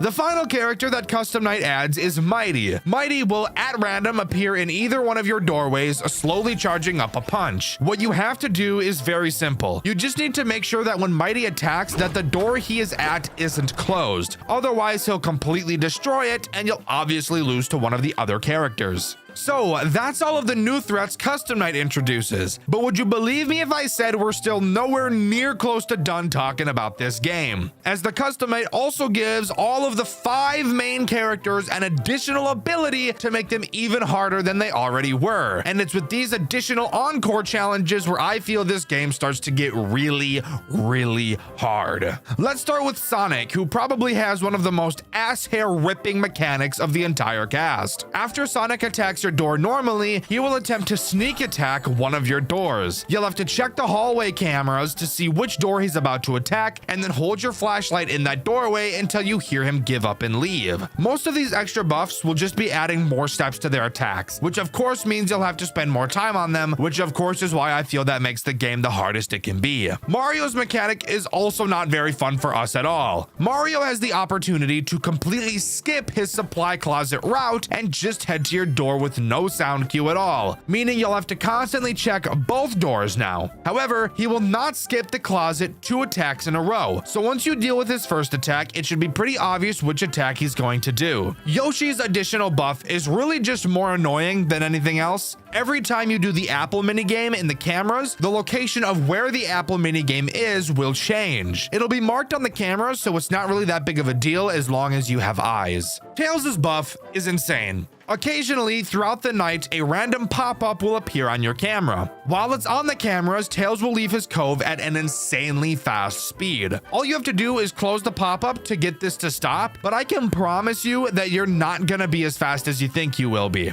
Golden Sonic's buff is, in my opinion, a bit of a nothing burger. The only thing that changes about him is when you drop your camera, he has a chance to be right in front of you. All you have to do is pull the camera back up and it'll go away. Simple sugar. Now, you think I'd be done, but I'm not, because the 4 additional characters actually also get a buff as well. So let's talk about Daisy first. Pretty simple. You'll just get less time to close the door when the crown spawns. Nothing crazy. Toad's buff is just annoying. Now when he appears in your office, he'll run from side to side, making it just a little bit harder for you to click on him a bunch, but really nothing too bad. Blaze's buff is probably the most interesting of the 4 extra characters. Once Blaze appears, fireballs will start falling from the top of the screen. For each one you touch with your mouse, you will have 2 less seconds to deal with Blaze. So it's really important that you're good at bullet hell type shit for this attack, because she really isn't playing around. Now, Mighty's buff is pretty cool. After Mighty attacks your first door, when you deal with him, he will immediately move to your other door. Except when he gets to that side, you have less than a second to make sure that door is open or you're completely fucked. Now, that is actually all of the Custom Night challenges that this game has to offer as far as I'm aware. However, we're still not quite done talking about this game, because it has an additional mode that you can play that's just like probably the coolest thing I've ever seen. Knuckles Week at Sonic's actually has a roguelike game mode that you can play. Holy fuck, I love this so much, it's not even funny. I will suck off whoever had the idea to add this. I will literally gape my cheeks for you, please. All right, so this roguelike section is super cool. You start with all characters active, but their AI values are super low. The goal of the waves is to collect a certain quota of rings throughout the camera. With each wave, the number of rings you need to collect will go up. The game mode is pretty boring until you reach wave 5, wherein all AI will be increased by 5. And this happens with every subsequent 5 waves. Also, once you reach wave 5, you will get a random additional challenge to do each wave. The first challenge is Juicy Generator.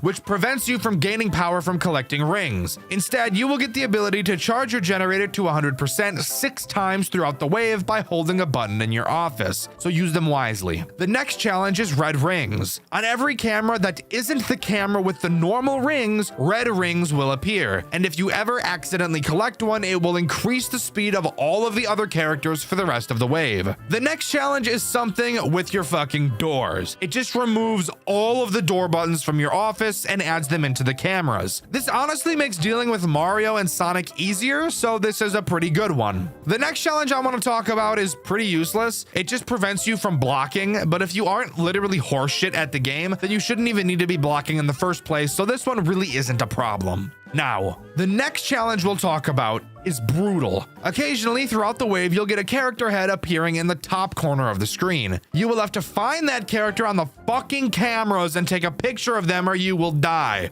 This is easily my least favorite challenge throughout the game, for obvious reasons. I can't lie, it's brutal. The next challenge adds in those shadow Sonics we saw earlier. They will randomly spawn by your doors and prevent you from using them. Just hover your mouse over them and they'll disappear. This honestly sounds a lot worse than it actually is, so don't stress too much. The next challenge is fucking terrible. It's called Wacky HUD, and every single time you use your cameras, the HUD of the game has the chance to go to the top or bottom of the screen. It doesn't make the game hard, but it's really aids to deal with. The next challenge is called Blurry Cameras, and it does exactly what you think it would do. It blurs the cameras and grayscales them for some reason. Just take a look at this. It's awful, and I hate it. Faulty Flashlight is the name of the next challenge. This causes using your flashlight for too long to cause it to fucking break.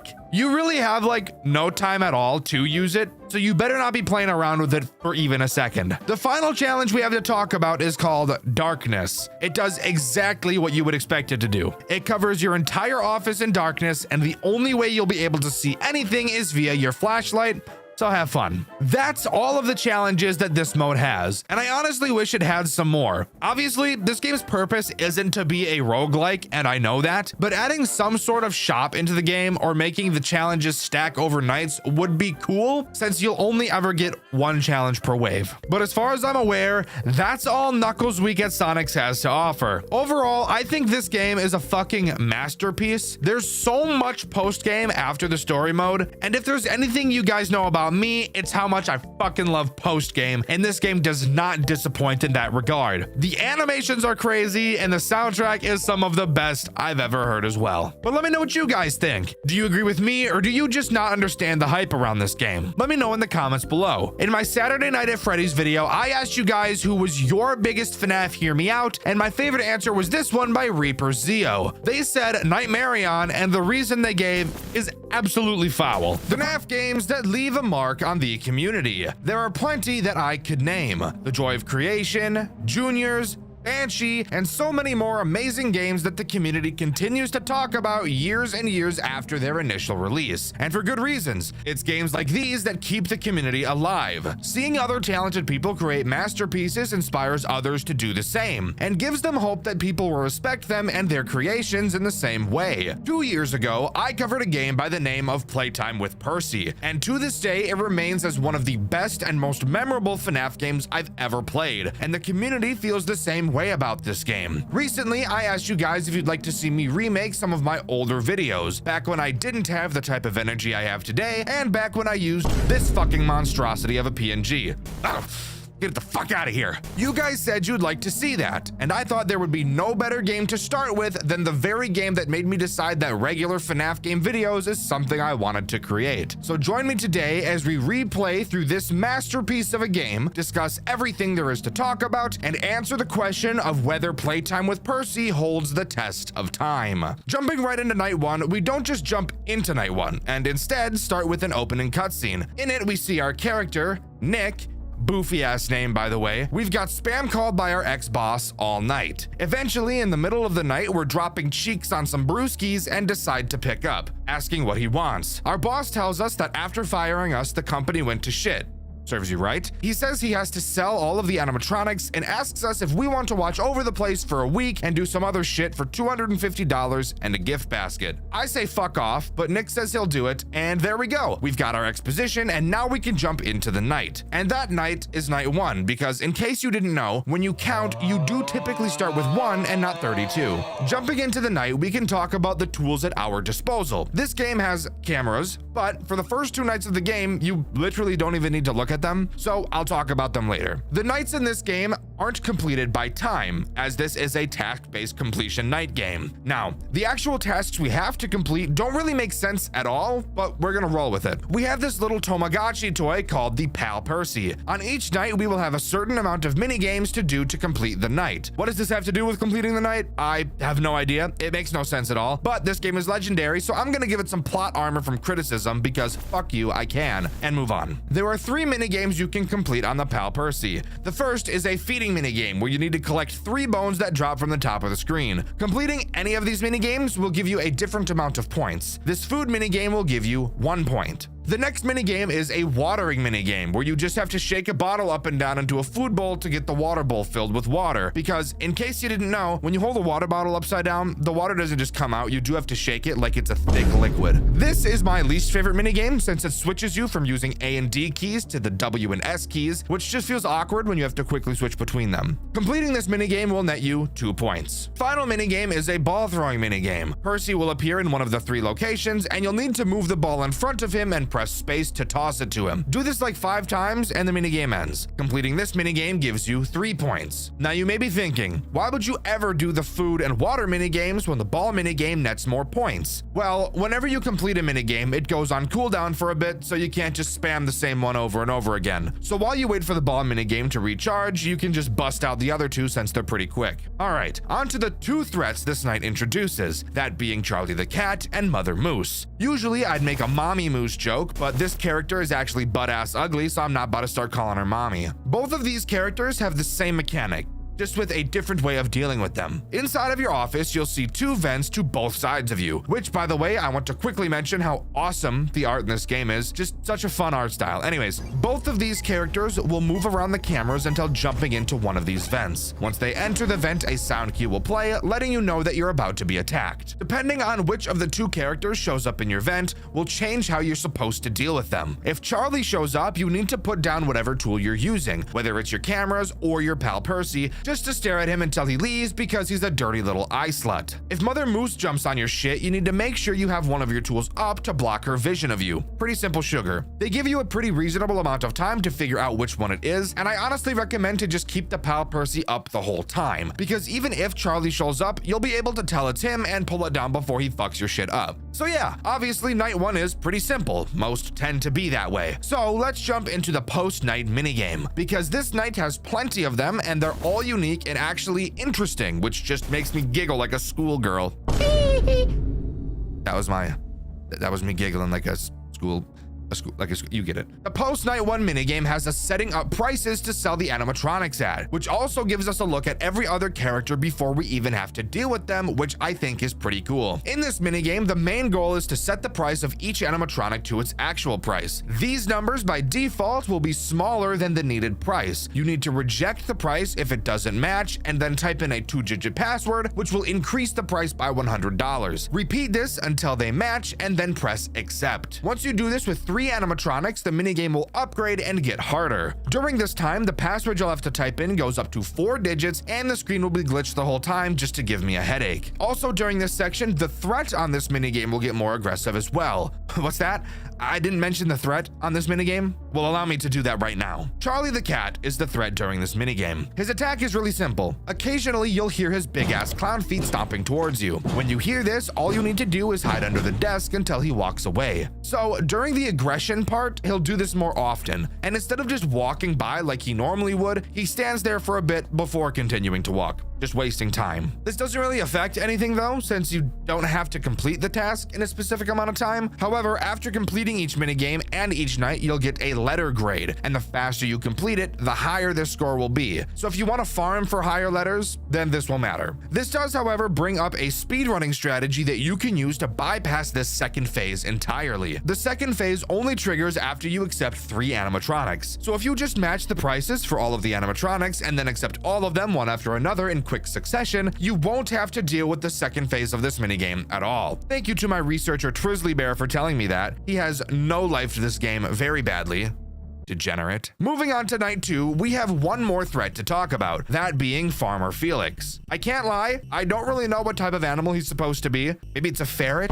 I don't really know. An otter? But lucky for us, that doesn't actually matter, because what does actually matter is what he does. And is it a big problem for us? Well, like I said last night, we still currently have no reason to ever look at the cameras. So thankfully, he's no camera nonsense character. On this night, you will see a color panel has appeared in the top left corner of the office. If you have colorblind mode on like I do, these color squares will also have shapes on them. Thank you, devs. I appreciate that a lot, actually. Occasionally, you will see Felix start walking across the hallway through the massive window in front of you. His eyes will be glowing one of 4 possible colors, and before he gets to the end of your hallway, you'll have to toggle the correct button on the panel. If you have colorblind mode on, then a cutout with the shape will appear in the window as well. Incredibly easy character, but you'll soon see how all of these characters synergize to become some of the most challenging gameplay I've ever played. This game is so fucking cool, by the way, if I haven't said that yet. Also should mention that as we move forward through the nights, that the amount of points we'll need on the Pal Percy will increase. Generally speaking, making each night take longer than the last. So this night has more points than last night, blah blah blah. Let's move on to the post night 2 minigame. This minigame is significantly harder and a hell of a lot longer than the last. This time around, we're playing on an arcade machine for some reason, and our goal is to beat the high score, which is 6,000 points. We do this by piloting a spaceship and shooting UFOs, kind of like Galactica. Each ship gives you a different amount of points. Some shoot back at you, and there are even asteroids to get in your fucking way and waste as much time as possible. There are also several power-ups that can fall down for you to collect as well. One that gives you a shield, one that increases your fire rate for a short duration, and one that heals 1 health for you. Of course, if you lose all your lives, you're gonna be cookies. Just like last night, this minigame also has a threat for us to deal with. This time around, it's Mother Moose. She will also appear behind you at certain times. When she does, a sound cue will play. However, it's not very loud, and since you'll be playing an incredibly loud arcade machine, hearing her sound cue could actually prove to be a bit difficult. When Mother Moose is behind you, all you have to do is turn around and flash her with a camera that you have for some reason, and she'll go away. Just like the previous minigame, after you reach a certain point value, it will increase to phase 2, which changes the task itself and the threat's difficulty. The game changes by adding more asteroids and a new UFO type that just kind of wiggles around. I don't really know. It's not hard to deal with at all, so maybe I'm missing something here. Comment down below if I am. The real change you should worry about is Mother Moose, since now she will require you to flash her twice. And there's a pretty damn long cooldown between flashes, so if you don't catch her fast, chances are you'll die before you can flash her the second time. But overall, this minigame is still relatively easy, just long, so with that, we can move on to night 3. Night 3 time, baby! And it's on this night where we get introduced to the main attraction, Percy himself. Percy is a very simple character, but he does add a lot of pressure if he times up poorly with other threats. Percy will show up in your long-ass window. Throughout the night, he will slowly progress his way towards your door. Once he gets to your door, he'll start pounding on it. All you have to do is hold the door while he pounds on it until he decides to stop. He's not a challenge at all. Of course not. His mechanic is super simple. The actual stressful part of Percy comes with him lining up with Mother Moose or Felix. If he decides to start pounding on your shit when Mother Moose shows up, it's just GG for you. The other threat introduced on this night is one of the tiny poodles. Since there are 3 of them, I know they all have names. I don't remember them. I'm not looking them up.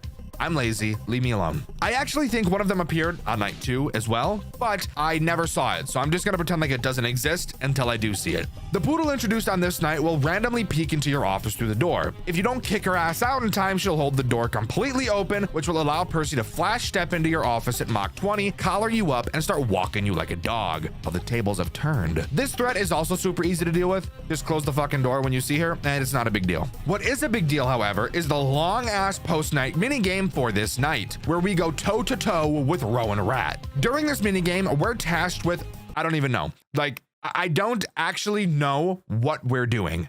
I think we're just fixing cameras or something. I don't know the actual task though. In order to fix these cameras or whatever, we have to do a variety of tasks. The first you'll likely see is a mini game where you have to push various shapes into larger versions of those shapes. It's very weird, but just look at the screen and it makes sense. And it just takes a long time. And that's really the only problem with this entire mini game. Hot damn, does it take a long ass time. Another mini game you'll commonly see is a big ass maze that you'll have to move your character through. I actually really like this one. I'm kind of the god of mazes, so I never make a mistake. And editor, I swear to fucking God, if you put in the one time where I made a wrong turn during this maze section, I'm gonna gut you like a fucking deer. Don't play with me. The next minigame you'll find is another maze minigame where two little dudes will be shooting projectiles at you, and all you have to do is not get hit by them and survive for like 10 seconds. There's also another version of this minigame where instead of just surviving, you'll have to move around the maze and collect a few energy symbols for the minigame to end. This stupid fucking survival maze is the one I got the most, which I hate because it takes so long for it to finish. Of course, I said we go head to head with Rowan Rat. So what does he do? Well, behind us there are 4 holes in the wall. For some reason, keep in mind this is an establishment and these are holes with dirt and sharp rocks. Kids establishment, this doesn't make sense. You'll randomly hear him enter one of these holes. During this minigame, the sound is actually omnidirectional, so you'll be able to tell which side he's attacking. Except there's one big issue with this. When you hear something behind you and it's in your left ear, when you turn around, the sound will be in your right ear. That's just the nature of turning around, right? Well, I think a lot of the time in games, we're not really thinking about that, but it's present here. So when you hear Rowan in your right ear, when you turn around, he'll be on your left side.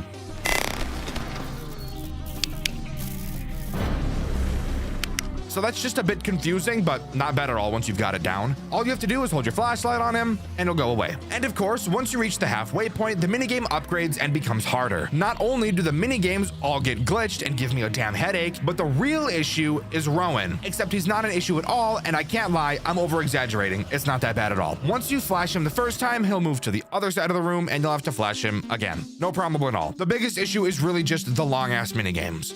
Now, who's ready for night 4? Moving on to night 4 is where this game finally starts to show what's in store for us. And rest assured, this night will start to get you stressing a little bit, mainly because of the brand new threat it introduces. However, before we start talking about that, we need to talk about the cutscene we got before this night. Nick calls the boss man and leaves him a voicemail telling him that the week is going well. He mentions the malfunctioning animatronics and, more importantly, the fact that Pal Percy is acting very weird. Which, yes, it has. During night 3, about halfway through, you'll notice that the face on Pal Percy completely disappears. So yeah, needless to say, there's something not so right about this Pal Percy. On the way out of the building, we find a conveniently placed DVD on the floor. Of course, we get on our klepto shit and we take the DVD and head home to see what's on it. We turn the TV on and pop the DVD in, but nothing happens.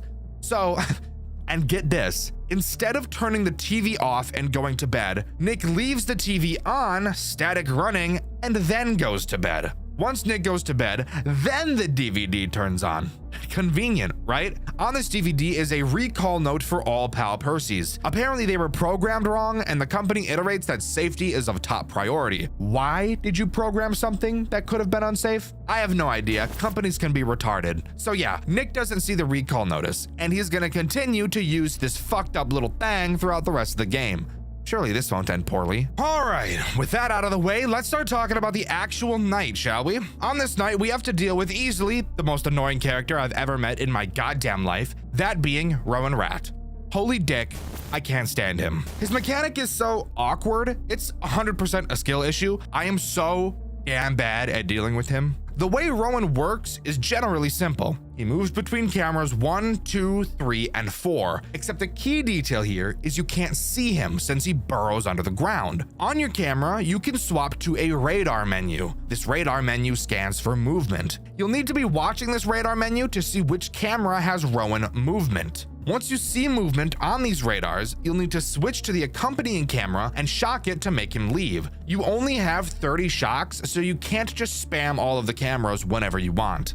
Again, it's not hard to deal with at all. However, just remembering to go do it is my problem because I'm retarded. Anyways, moving on to the other threat this night introduces, which is one of the other tiny poodles. This one is annoying as dick. Occasionally, you will see a small notification next to your camera button. When you see this, that means Dickhead Poodle is attacking. That poodle will then teleport to a random camera, and you'll need to find the camera and just stare at her until she disappears. Yeah, one of those annoying ass characters. Thankfully, if you beat the night quickly, you won't really have to deal with this poodle all too much, so thank the Lord for that. The weird shit on this night is that the pal Percy will start making these weird faces, so that's fun and totally not like a bad time at all. Now, moving on to the post-night minigame, which is thankfully nowhere near as long as the last one. During this minigame, we're tasked with repairing Farmer Felix. Doing this is very simple. We start by unscrewing a plate on the back of his head, and then we can jump into his VR vision and start going to town. Not like skull fucking him, that'd just be weird.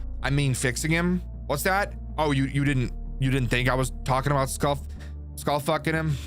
You didn't think that was just me though? Okay, let's just move on. In order to fix him, we have 4 tasks to complete. The first requires us to put 9 gears together 3 times. At the bottom of the screen, we'll see 3 colored gears and 9 colored slots for them. All you have to do is drag the correct gears to the correct slots. Simple. Do this 3 times and task 1 is done. The next task confused me, but that's because I'm a moron. We're given 2 prompts. What you have to do is completely ignore what the prompts say and instead focus on the numbers above the boxes. This just goes back to this first game's post-night minigame. Reset the prompts until these 2 numbers match and then approve them. Do this 3 times and task 2 is done. Task 3 requires us to just crank this little lever thing. Crank it too fast and it'll overheat. Crank it too slow and the meter will go down. So it really just requires you to have a good balance of cranking. Kind of like jerking off so you don't tear your foreskin. Jesus Christ. Anyways, the final task is just Simon Says for like 6 rounds. Really fucking easy. The threat on this night is surprisingly not Felix himself, but is instead the 2 little fucking poodles we've been dealing with in the night section. Occasionally while working, you'll hear them appear. You'll have to exit the menu, find them and click on them and they'll go away. Simple. Once you make half progress, the minigame gets more challenging, except not really. The only big issue is that the poodles get much more aggressive. Honestly, even before this, they were the most aggressive characters I've seen throughout this entire game, so that's super fun. And you have to click on them twice instead of once, so that's not a big deal at all. Moving on to night 5, there's actually nothing new to talk about here, as no new threats are introduced, and it's just a harder version of night 4. However, one thing I noticed on this night was the 3rd and final little poodle. This guy will pop up in your window, and if you don't finish a task on your pal Percy in time, it's GG. This is really a non-issue since you'll be doing tasks constantly the entire night, so not really sure why he's even here in all reality. Again, this night is just a harder version of night 4, so not much to talk about here. So let's just move on to the post-night 5 minigame, which is also incredibly lackluster. All we have to do is fix up Percy by taking off his collar, doing a bunch of weird shit in his chest that in all reality wouldn't fix anything, and we're done. Only to realize that clearly we fucked up something because Percy starts smoking like a trailer trash mother. We get a call from our boss. He tells us that we can use a substitute battery if we can find one and hangs up like a dick. We get the idea to use pal Percy as a substitute and do exactly that. And would you guess? It actually happens to work.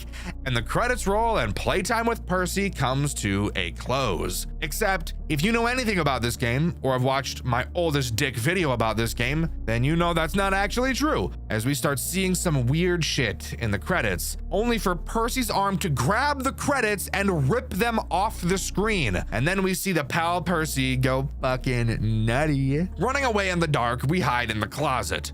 Turn the lights on and hear the pal Percy that has now taken over Percy's animatronic body is looking for us. We grab our camera system that we definitely would not have had because it was in the office. Why would we take the camera to the room to fix Percy? And even if we did do that, why would we then take the camera system in the dark while we're getting chased to a closet? That doesn't make sense. Anyways, we grab that camera system and an older pal Percy model that was in the closet and prepare to defend ourselves. This section acts as both another night and the final boss of this game. And of course is my personal favorite section of the entire game because it uses the music that I've been using in my Dxtr White videos since I first covered this game over 2 years ago. Holy fuck, the music in this game is so damn good. This section introduces so many new threats and so many new mechanics. However, it is split up into 5 sections, basically being 5 more nights to this game, which I think is really cool. The way we progress is the same as the base game. Just use the old model Percy to gather enough points and the section is complete. Except that's for a different different reason this time. By completing these tasks, we get a charge. We're told to gather 5 charges to stop Pal. However, we're not actually told why that stops him. Maybe the plan is to shock him? I'm not really sure. The game seriously doesn't tell us. Now, let's start talking about the threats that the first section of Friday Morning introduces. Obviously, Pal is active, so let's talk about his attack.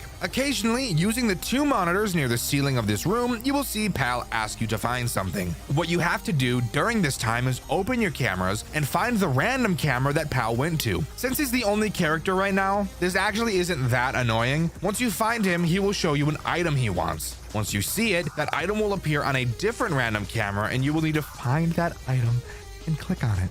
All right, game. Let's have a chat real quick. I just said that the find them on the camera mechanic wasn't that bad. And then immediately after me saying that, you decided that adding another find them on the camera mechanic directly afterwards was a good idea? Yeah? Just slide that in there like I wouldn't notice anything. What the fuck you think this is, huh? Watch yourself. Don't let it slip again, buddy. So we have to gather a charge, but the mini games you need to do are different from the original. So let's go over the 3 new games. The first just has you match 3 patterns of shapes worth 1 point. The second requires you to move a ball through a maze, netting 2 points. And the final makes you catch several fish and spend 600 years doing so, because holy shit, this one feels like it takes forever. And boom, you get 3 points from doing this one. After gathering your first charge, 2 new threats are introduced, marking section 2. The first character introduced here is a Brute. I'm just going to pretend like Brute is the actual name. Brute will slowly rise from camera 1. Don't worry, you don't need to stare at him, thank God. But once he leaves, he'll try to smash through the walls next to your door. You'll hear him banging on it, and when you do, you'll need to pull a cart in front of the wall to prevent him from bustling his way in. Hold it in front of the wall until the banging stops, and you're all good. The other character introduced here is, I think, not totally sure, one of the little poodles, but also all wiry and fucked up looking. This little asshole will randomly drop down in front of one of the walls next to your door. All you have to do is quickly drag the cart out in front of him and ram it into him as hard as you can, like that one video of the child predator in Walmart getting fucking decimated by a cart. This part is very satisfying. I do personally enjoy this section quite a bit. After collecting the next charge, section 3 begins and 1 new threat is introduced. And on top of that, Pal's main attack changes. So let's talk about that first. Now, instead of doing the double find them on the camera bullshit, you will hear him running as fast as he can towards your door. Once he gets to your door, you need to hold it closed while he bangs on it until he gives up and leaves. He runs down the hallway for a pretty long time, giving you enough time to finish the Pal Percy task you were working on or deal with another more active threat before he arrives. What other active threat could I be talking about? Well, that would be the other threat this section introduces. I don't know what it is, and the game just calls it something when you're first learning about it, so fuck it, I'm gonna call it something. Something will rise from camera 5. If it leaves the camera, you'll hear a loud shock sound effect, letting you know it's time to deal with it. You will have to find which camera it went to and use one of your shocks like Rowan Rat on it before it books it to your office and destroys your insides. So just another find them on the camera mechanic. I'd be really pissed, but at least they got rid of Percy's double find them on the camera mechanic. So that's not so bad, I suppose. I can deal with that. I can handle it. Now, if they added another one, that would be crazy. After finishing the next charge, we see Pal laugh all up in our shit. So it's about to start getting really crazy. And crazy is right, as it's this section where I feel this part starts to get really hard because there's so much to focus on. The first new threat on this section is roaches. Not literal bugs, just little fucked up Pal Percys. They will be crawling into your room throughout the section. If they appear on your screen, either on top, sides, or bottom, you'll need to click and drag them to toss them away.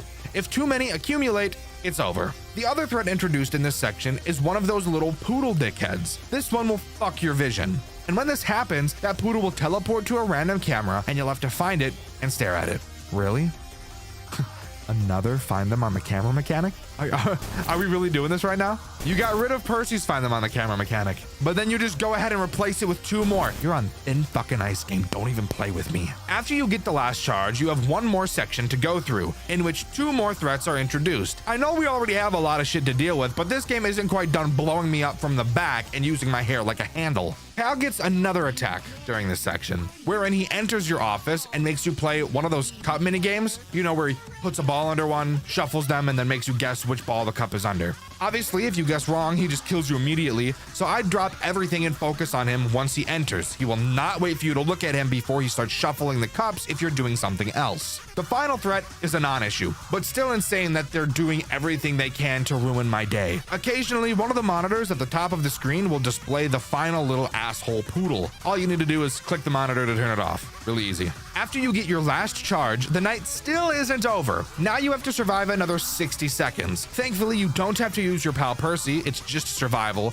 but all of the characters ramp it up. Survive the final 60 seconds, and it's finally over. For real this time. Altogether, this goes on to be one of the most stressful nights I've ever played. Really, looking back on it, it's not even that hard, but holy shit, there's so much to keep track of. Double find them on the camera mechanics. A robot constantly pounding on my walls, wasting my time. Poodles jumping down on my shit. Poodles fucking my monitors. Poodles showing up at my door and banging on it. Poodles fucking everywhere. Cockroaches all over my fucking face. And a goddamn fishing minigame that takes 90 fucking years, for fuck's sake. Everybody needs to hop off my fucking dick. There's so many of you. Why does everybody want a piece of Dxtr White today? What the fuck is going on? Back up. Back the fuck up. Cockroaches here. Robots there. And don't forget the poodles fucking everywhere. Oh my fucking lord. Go the fuck away. Fuck. Glad I got that out of the way. Anyways, after successfully completing the night, we get one final cutscene. Is it over? Do they know I'm still in here? I need to get out and leave. However I can. Is Percy still after me? Where are those creatures?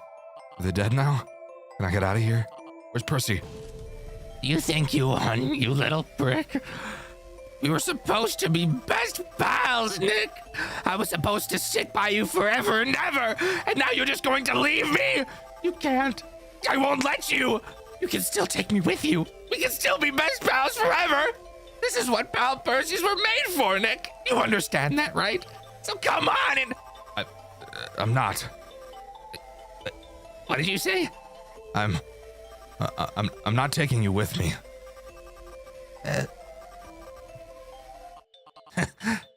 All right then, suit yourself. Wait, really?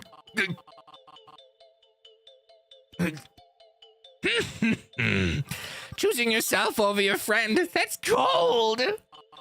I did give you a chance, Nick, but it looks like I'll have to end this friendship for myself. Permanently.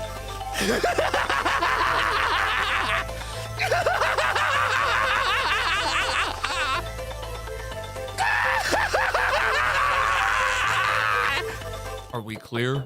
Are you sure? All right then, send it. Did you say something? It almost sounded like...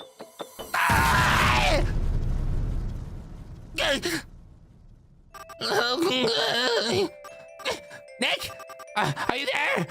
Won't you help me? Your best pal, Percy! Huh. Where are you going? Then come back and help me! Don't just leave me here! We're best pals! Nick! Nick! Is that you over there? There you are. We were wondering if you'd got out already, so we assumed you did, and You didn't tell me pal Percy was... You didn't say he could do all that! There were wires and they were alive and... Slow down, son. They can't do that. They were recalled, didn't you know? Huh? Calm down, let me explain. Those pal Percys went absolutely crazy the more people used them. We never found out why. I assumed it was because they used the same batteries as the robots, but I never really thought of it much after they were recalled. So that's what was on the disc. Huh. Only I got it working. So you see, none of them exist now. Technically. But I guess we forgot about one of them in there. I hope it didn't try to kill you or something. Yeah. Thank goodness it didn't. Anyway, come on. Let's go get something to eat. I'm starving. Oh, okay. Sure. Bam, bam, bam, bam, bam, bam, bam, bam, bam, bam, bam, bam, bam, bam. And with that, the main story mode of Playtime with Percy comes to a close.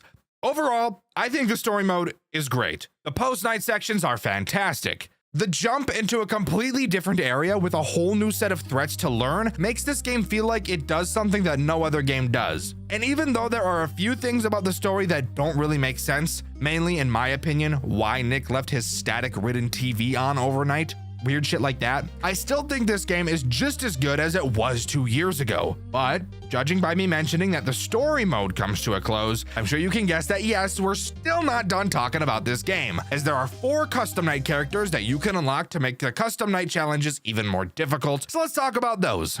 So, the custom night of this game is split into 2 sections. The normal game office custom night, and of course the later closet section. Each of these sections have 2 additional characters that you can unlock for them. So I'll start by talking about the office section characters first. Sunny Sheath can be unlocked by completing the Flock O' Poodles custom night. The way she works is pretty simple. She is in your office throughout the night. Occasionally her mask will fall off and be in one of 3 locations in your office. All you have to do is drag the mask back to her face and it's no problem. Helios can be unlocked by completing the Sunny Day custom night challenge. The way he works is a bit goofy.